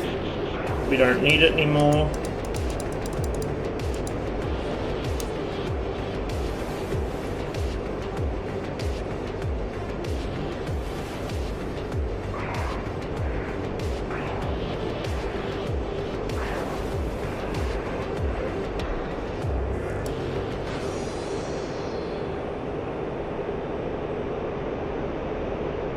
He ain't going anywhere.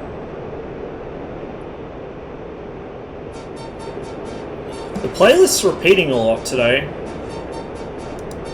Okay, we can turn all our weapon systems off. Don't need them.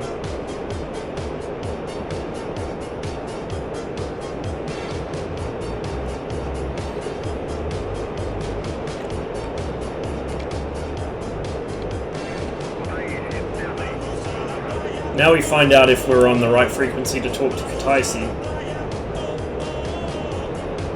Don't know why my frame rate's so low all of a sudden. It might be because there's so many ground units or something.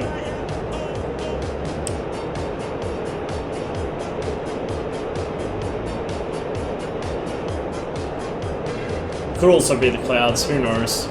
It's DCS.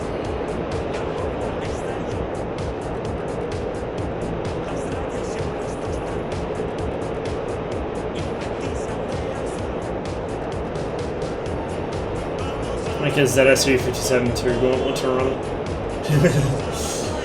Might have to do that at some point.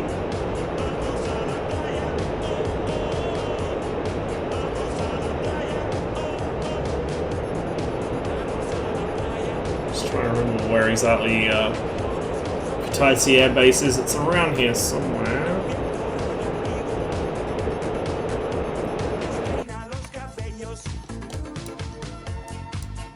My left. Oh, shit, one of them's still going. Right there. Right. I celebrated too soon.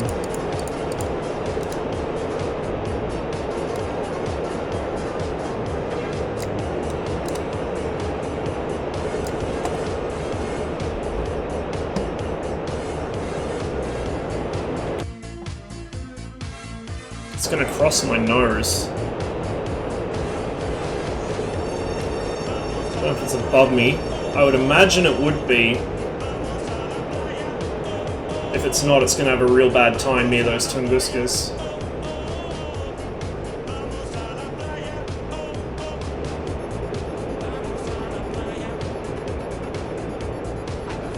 Don't see him. It's 7,500 feet, so he's actually quite low. That's my wingman down there. I see you. I think. I saw something down here. Something moving against the ground.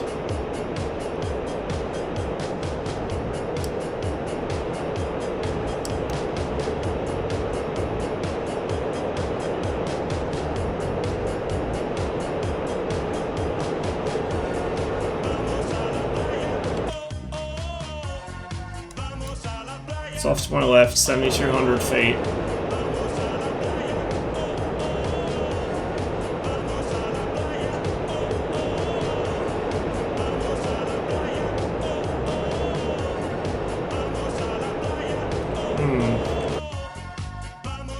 right off the nose now.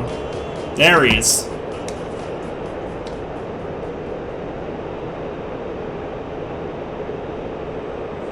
Right in the sun.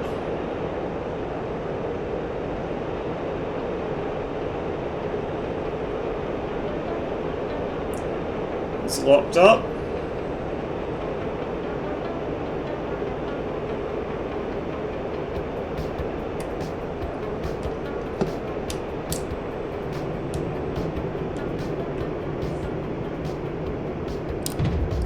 Oh no, come on. Guns are empty.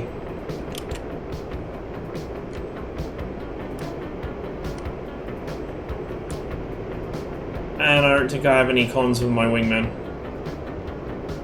Shear his wing off? Sounds like a plan to me. Where we're going, we aren't going to need this.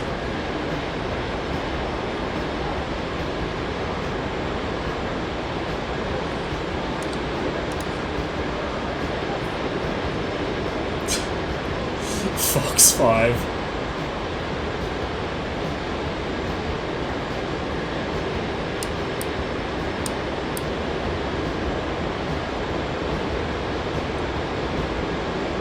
Burner. Now I've just got to not miss. Ideally, I'd like to actually survive this. I have no illusions about my aircraft surviving it, but I would like to survive it. And I missed. Ramming people is surprisingly hard.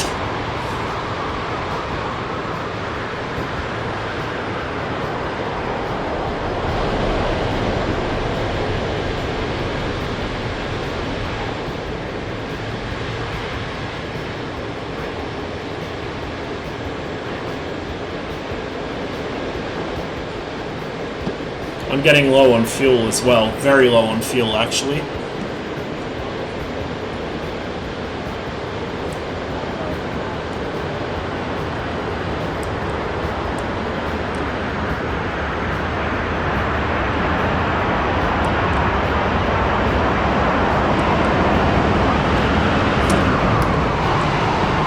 Are you serious? I just missed his tailplane.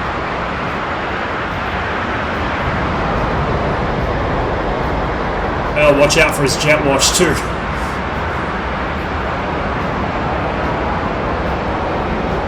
Come on. Come on.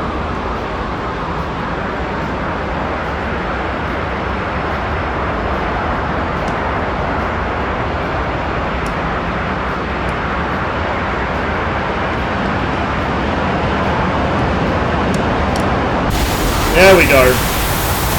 Oh! Oh! Oh! Oh dear! Absolutely brutal. Absolutely fucking brutal, and it is killing my frame rate. Oh my god. Oh, there he goes. Oh, there's fucking debris everywhere. It's like confetti. Holy fuck. Oh, yep, there's my wingman. Look at this! Hasn't even fired his missiles yet. Has not even fired his missiles. Here's the guy I strafed on the ground. He's definitely not going anywhere in a hurry. Oh, it's raining, apparently.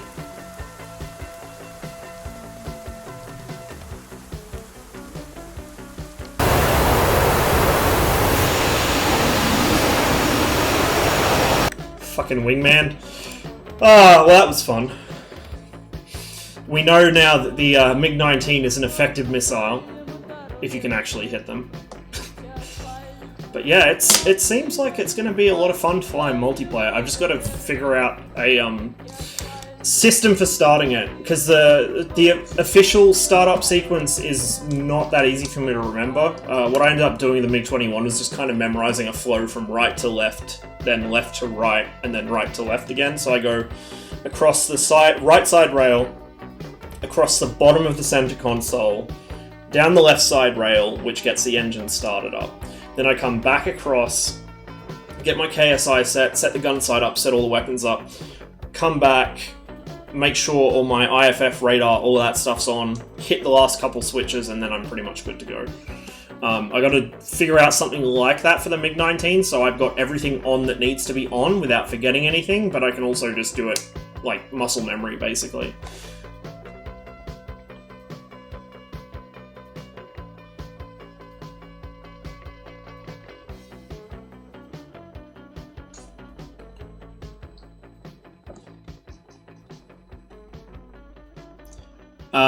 AA2s, they're the AIM-9B copies, K13s.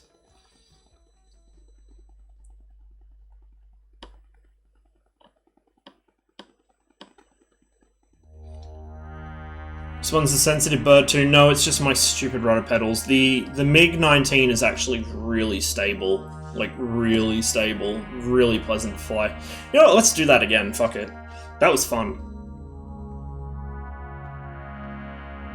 We'll see if we can actually survive this one and make it back to the airfield. That would be pretty good.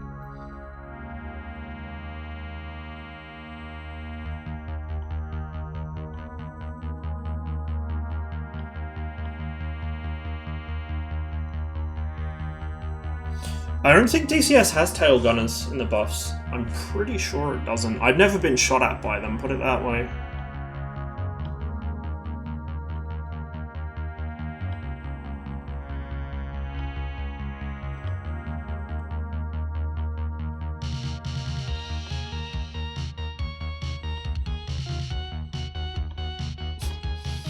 Alright, let's go. Let's do this.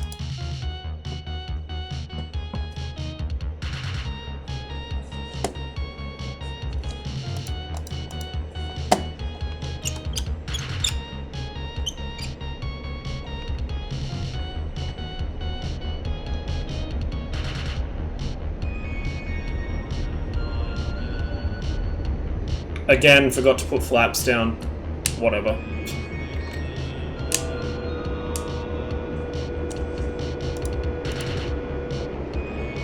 My low altitude warning. So we know that we've taken off in the wrong direction, so now we're gonna turn around, uncage that. Frame rate near the ground's not great. I think it's just because there's so many ground units.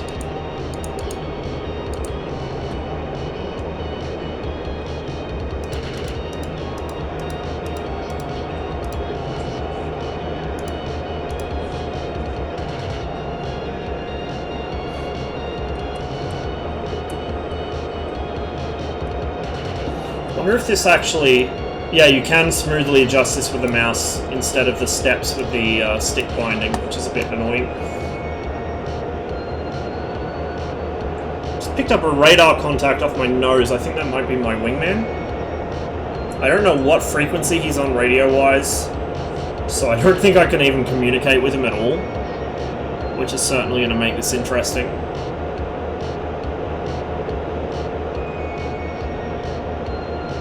Bit less hell for leather with the climbing this time.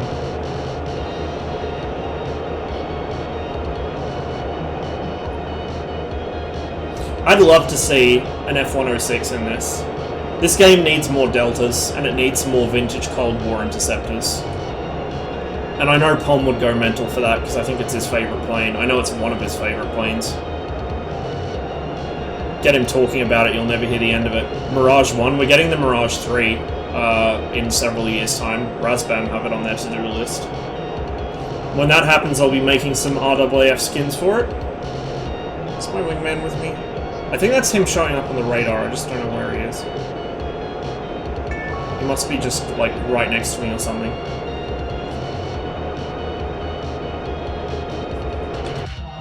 Okay, we'll use our pseudo GCI to figure out where the fuck they are. Okay, I want to hang about a 10 o'clock.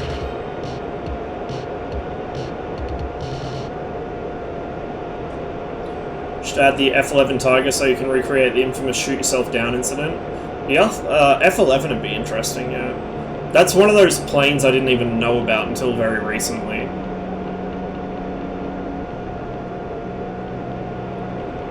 Okay, we do actually want to be kind of sort of below them. So I'm just gonna level out here.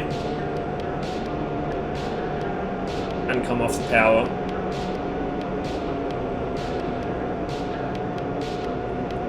Just double check our heading. We are nowhere near.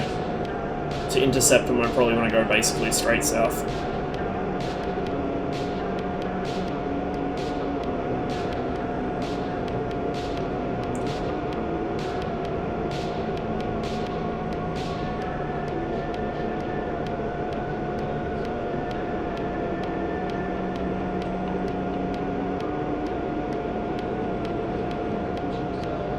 This should do.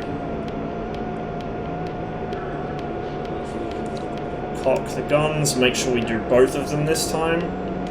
Okay, left gun is done. Right gun is done. We do still have missiles attached, yes, that's always good.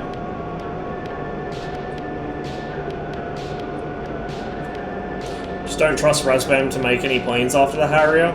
Well, they've committed to actually finishing the Harrier. The Mirage is getting pretty close to done. And this is actually very close to done as well. There were a couple things that weren't finished on release, and they caught quite a bit of flack for that, but honestly, they seem to be getting their shit together, and it's not like...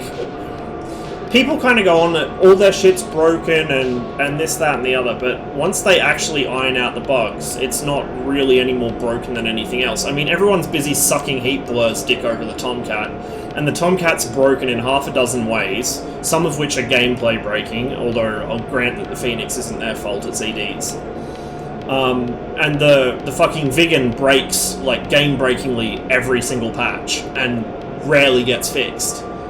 Like, there's a lot of aircraft that just haven't been touched because the new hotness has come out, but it seems that Razbam are the only ones that ever catch fucking shit for it. I mean, look at ED. They had fucking Belsimtech put the Phantom on the back burner after announcing it, so that they could work on the Hornet, and now the F-16. The Hornet's not done yet, and probably won't be for some time. They're already teasing the Viper.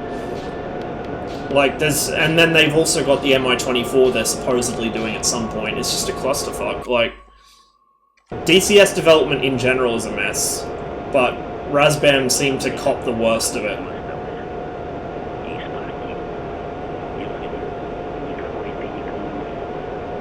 Mirage 4, please, nukes. I don't know if they'll do it. Leatherneck were pretty cagey about the MiG-21's nukes. I don't think DCS natively supports it, and I don't think any of the third-party devs are willing to actually go there. Because, you know, it's basically politically incorrect, really. I way underestimated their speed. So, we might not have an airfield to return to. Alternatively, they might all get shot down by Tunguskers, who knows.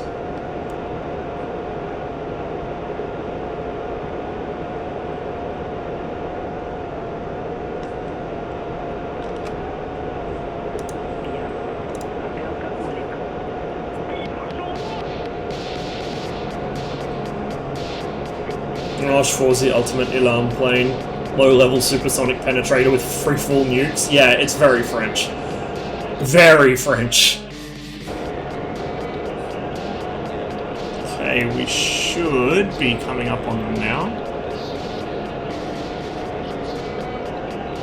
They're going to be above me, because I've dropped some altitude, I think. Or actually, no, they'll probably be under me again.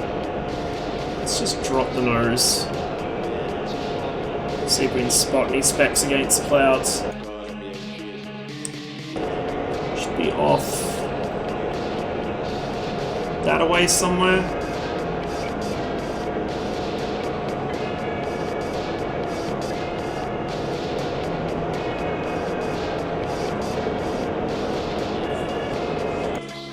What altitude are they at?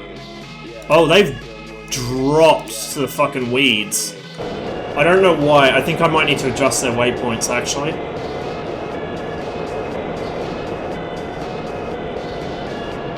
Alright, well, we'll intercept them on the way out. We've got two that broke right. My wingman is still trailing miles behind me.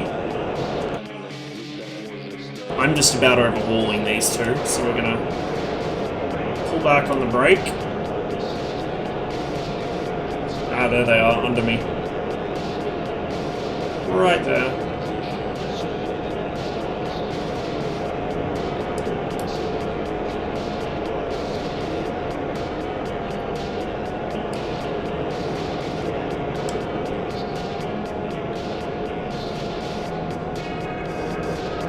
Just gotta watch I don't drop my missiles off the pylons again.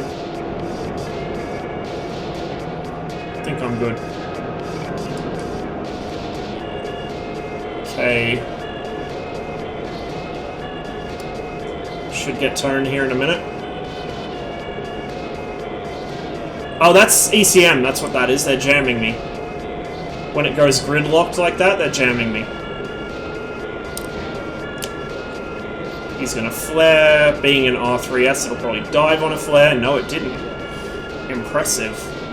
Where'd the other one go? Right there. Yeah, that's ECM on my radar scope right now. Launch on him. Go to the gun. I don't think that one tracked.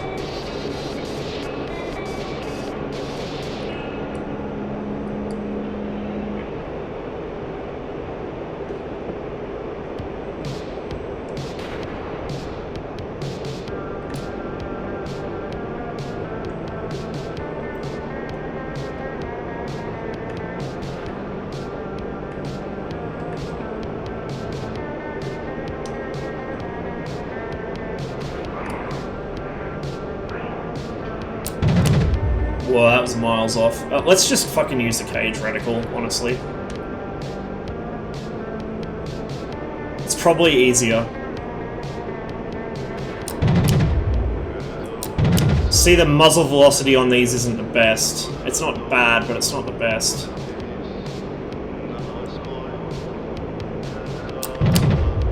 Okay, there goes his wing.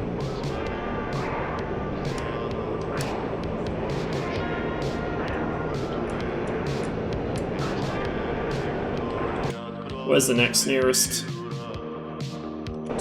We will level off here for a minute.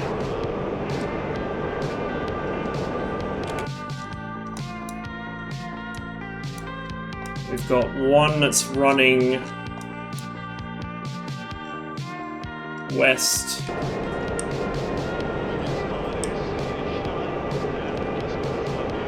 Go into Afterburner and chase him down.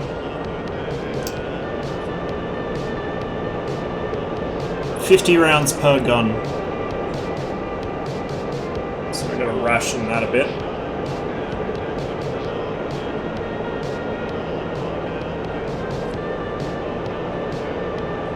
$75 in middle gun. I don't have a middle gun. I've got two. Oh, right, me, yeah.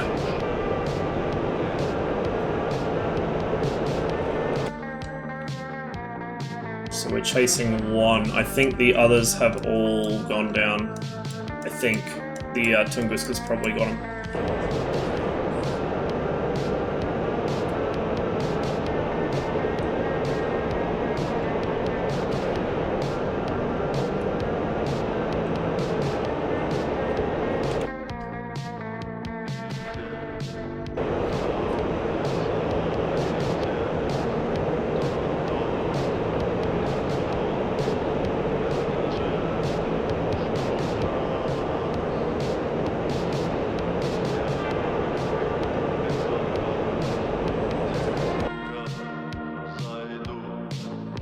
He's moving. He's really moving.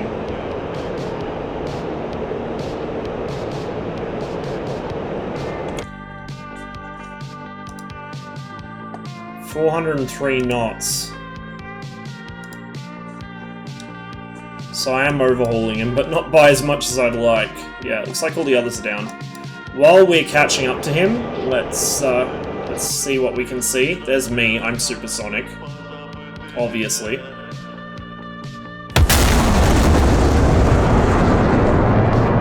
Where is 2?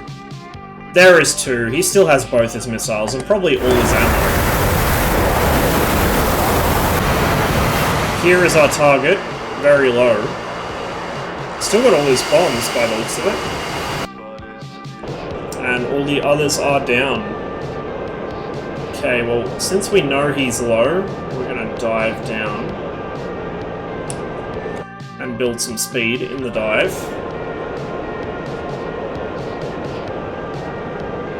I think after this flight, I'm going to call it for the stream. It's a fairly short one, but I'm starting to get a bit tired. I do need to go to bed. Got a bunch of shit to do tomorrow, so I may or may not be streaming. If I do, it might be late again in the evening. I was going to be visiting family all this week, but that had to get postponed by a week, so now next week I won't be here. Probably between Monday and Friday or Saturday or something like that.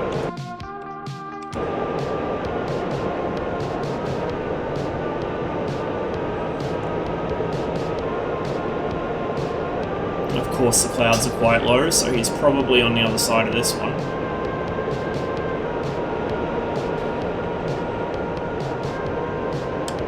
Hello? Oh, he's probably in the clouds, actually. He's turning left. There he is.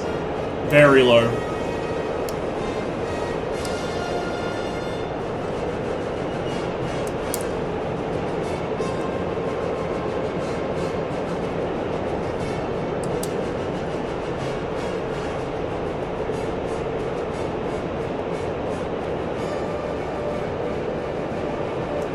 I'll try with the gyro side again, but I don't really trust this thing at the moment. Oh, no, I ain't got time for that. I was coming in a lot faster than I thought.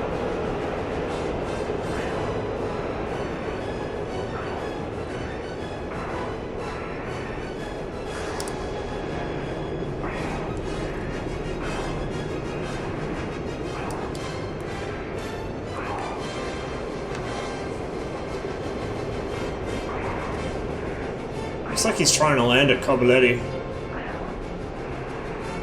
In fact, I think I see landing gear coming out. Well, we're not going to let that happen.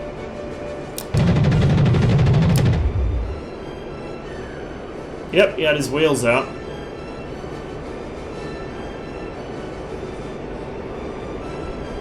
Bye-bye.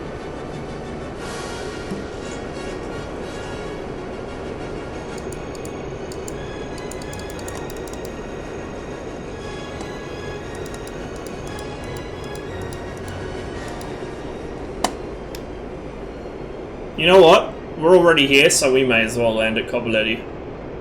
Is this game any good? Should I get it? If you're into flight sims, it is the best modern military flight sim there is that you can get on the civilian market. If you're kind of new to flight sims, you might be a little out of your depth at first, but it is definitely fun and worth getting into. Is that my wingman? Yes, it is. It can be a bit of a money sink, because each module is sold separately. A lot of work goes in, like, as much work goes into one aircraft as goes into some games. Because they've got to get the flight model right, they've got to do all the visual modeling, damage modeling, all of that. Often they come with campaigns and things like that as well. So, it can be expensive, and, you know, you'll eventually want to get better gear to fly with in terms of peripherals, but if you are into aviation, I would say definitely it is worth getting.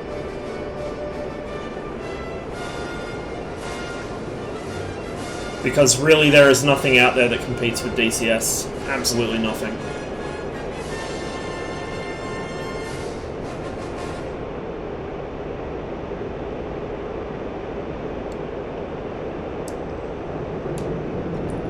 Don't bleed a bunch of speed here.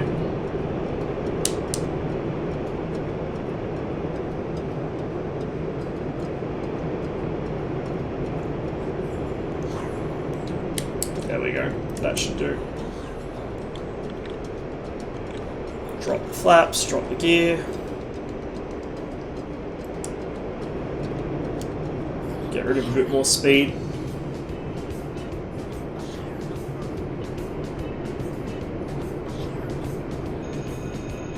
There's the marker.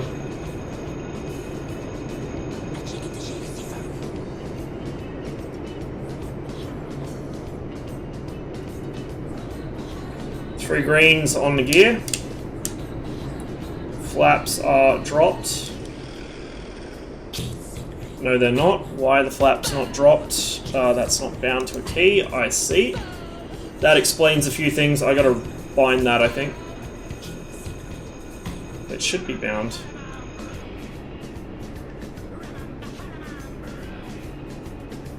Okay, well there we go. That's made things significantly easier. That would explain my previous landing was so fast and so flat. Little bumpy. Little bumpy. Whoop. Whoop. Whoop. Can we stop floating, please? There we go.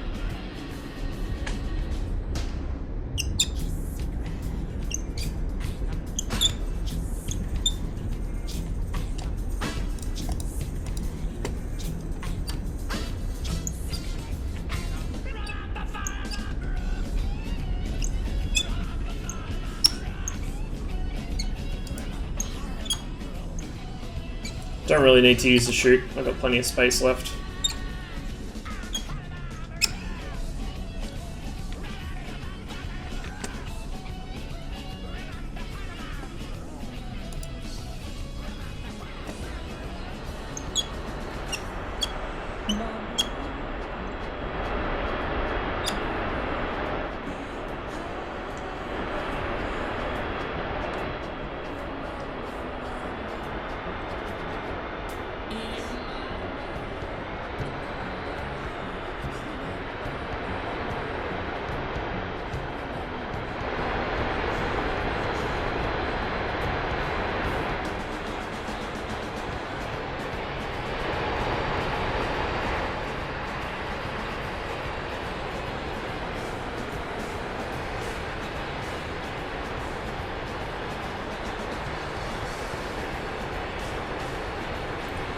Frame rate's suffering a bit near the ground.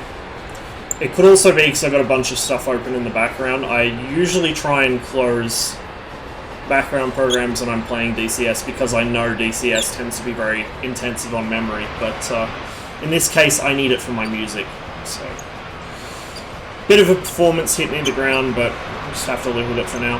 Hopefully next time I stream it'll be running a little better. And next time I stream, actually, no. Probably do DCS through the week, but next week I should have my SSD. So when I get back from my parents' place, I will have it with me. And can get DCS on that, and then we should be able to say goodbye to the texture loading issues, and it might just boost general performance as well, which would be nice.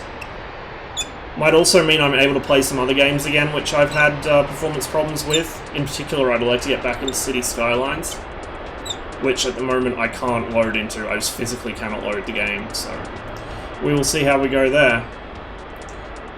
In the meantime, let's turn onto this parking area here. Although I suspect this is not actually technically a parking area. Ha, yep. We are now off-roading. And here we have the standard DCS off-road problem, that the friction coefficients are all wrong, and it's like being in a quagmire. Even though this aircraft was built to taxi across unprepared airfields and even take off from grass runways. Whatever. Close enough, right? We're off the runway, we're kind of off the taxiway.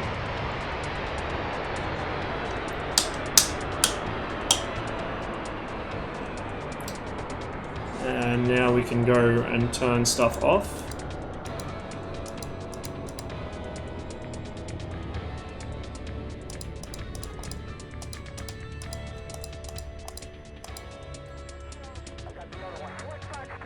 That's good enough. Good enough. Alright guys, thank you very much for watching. Like I said, bit of a short stream, but I do need my sleep. So we'll see who else is on and pass you along to them. I'll probably be doing quite a bit more MiG-19 in the coming days as I get used to the aircraft and get a feel for it. I might see if I can convince Tawny to put one in his dogfighting mission. So I can try my hand in it against some of the other aircraft those guys fly. Wow, there is really not a lot of people on. Really not a lot of people on at all.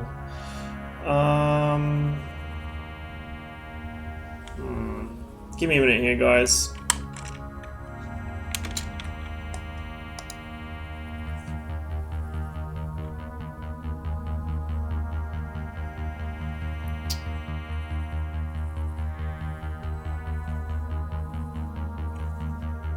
Okay, I'm going to... Let's see... We got someone learning the F-14 and someone learning the Viggen.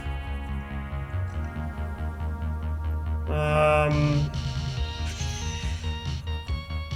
think I'll send you guys over to Mousy Plays, who is learning the Tomcat. Something which I'll be able to fly again once the SSD is installed.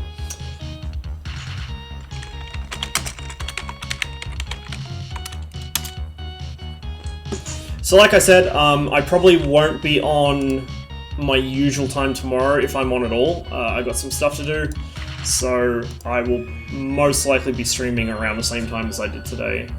If I'm on at all.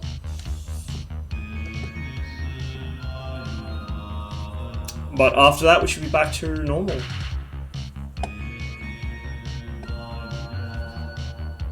Alright guys, thanks for watching, and I will catch you on the next one.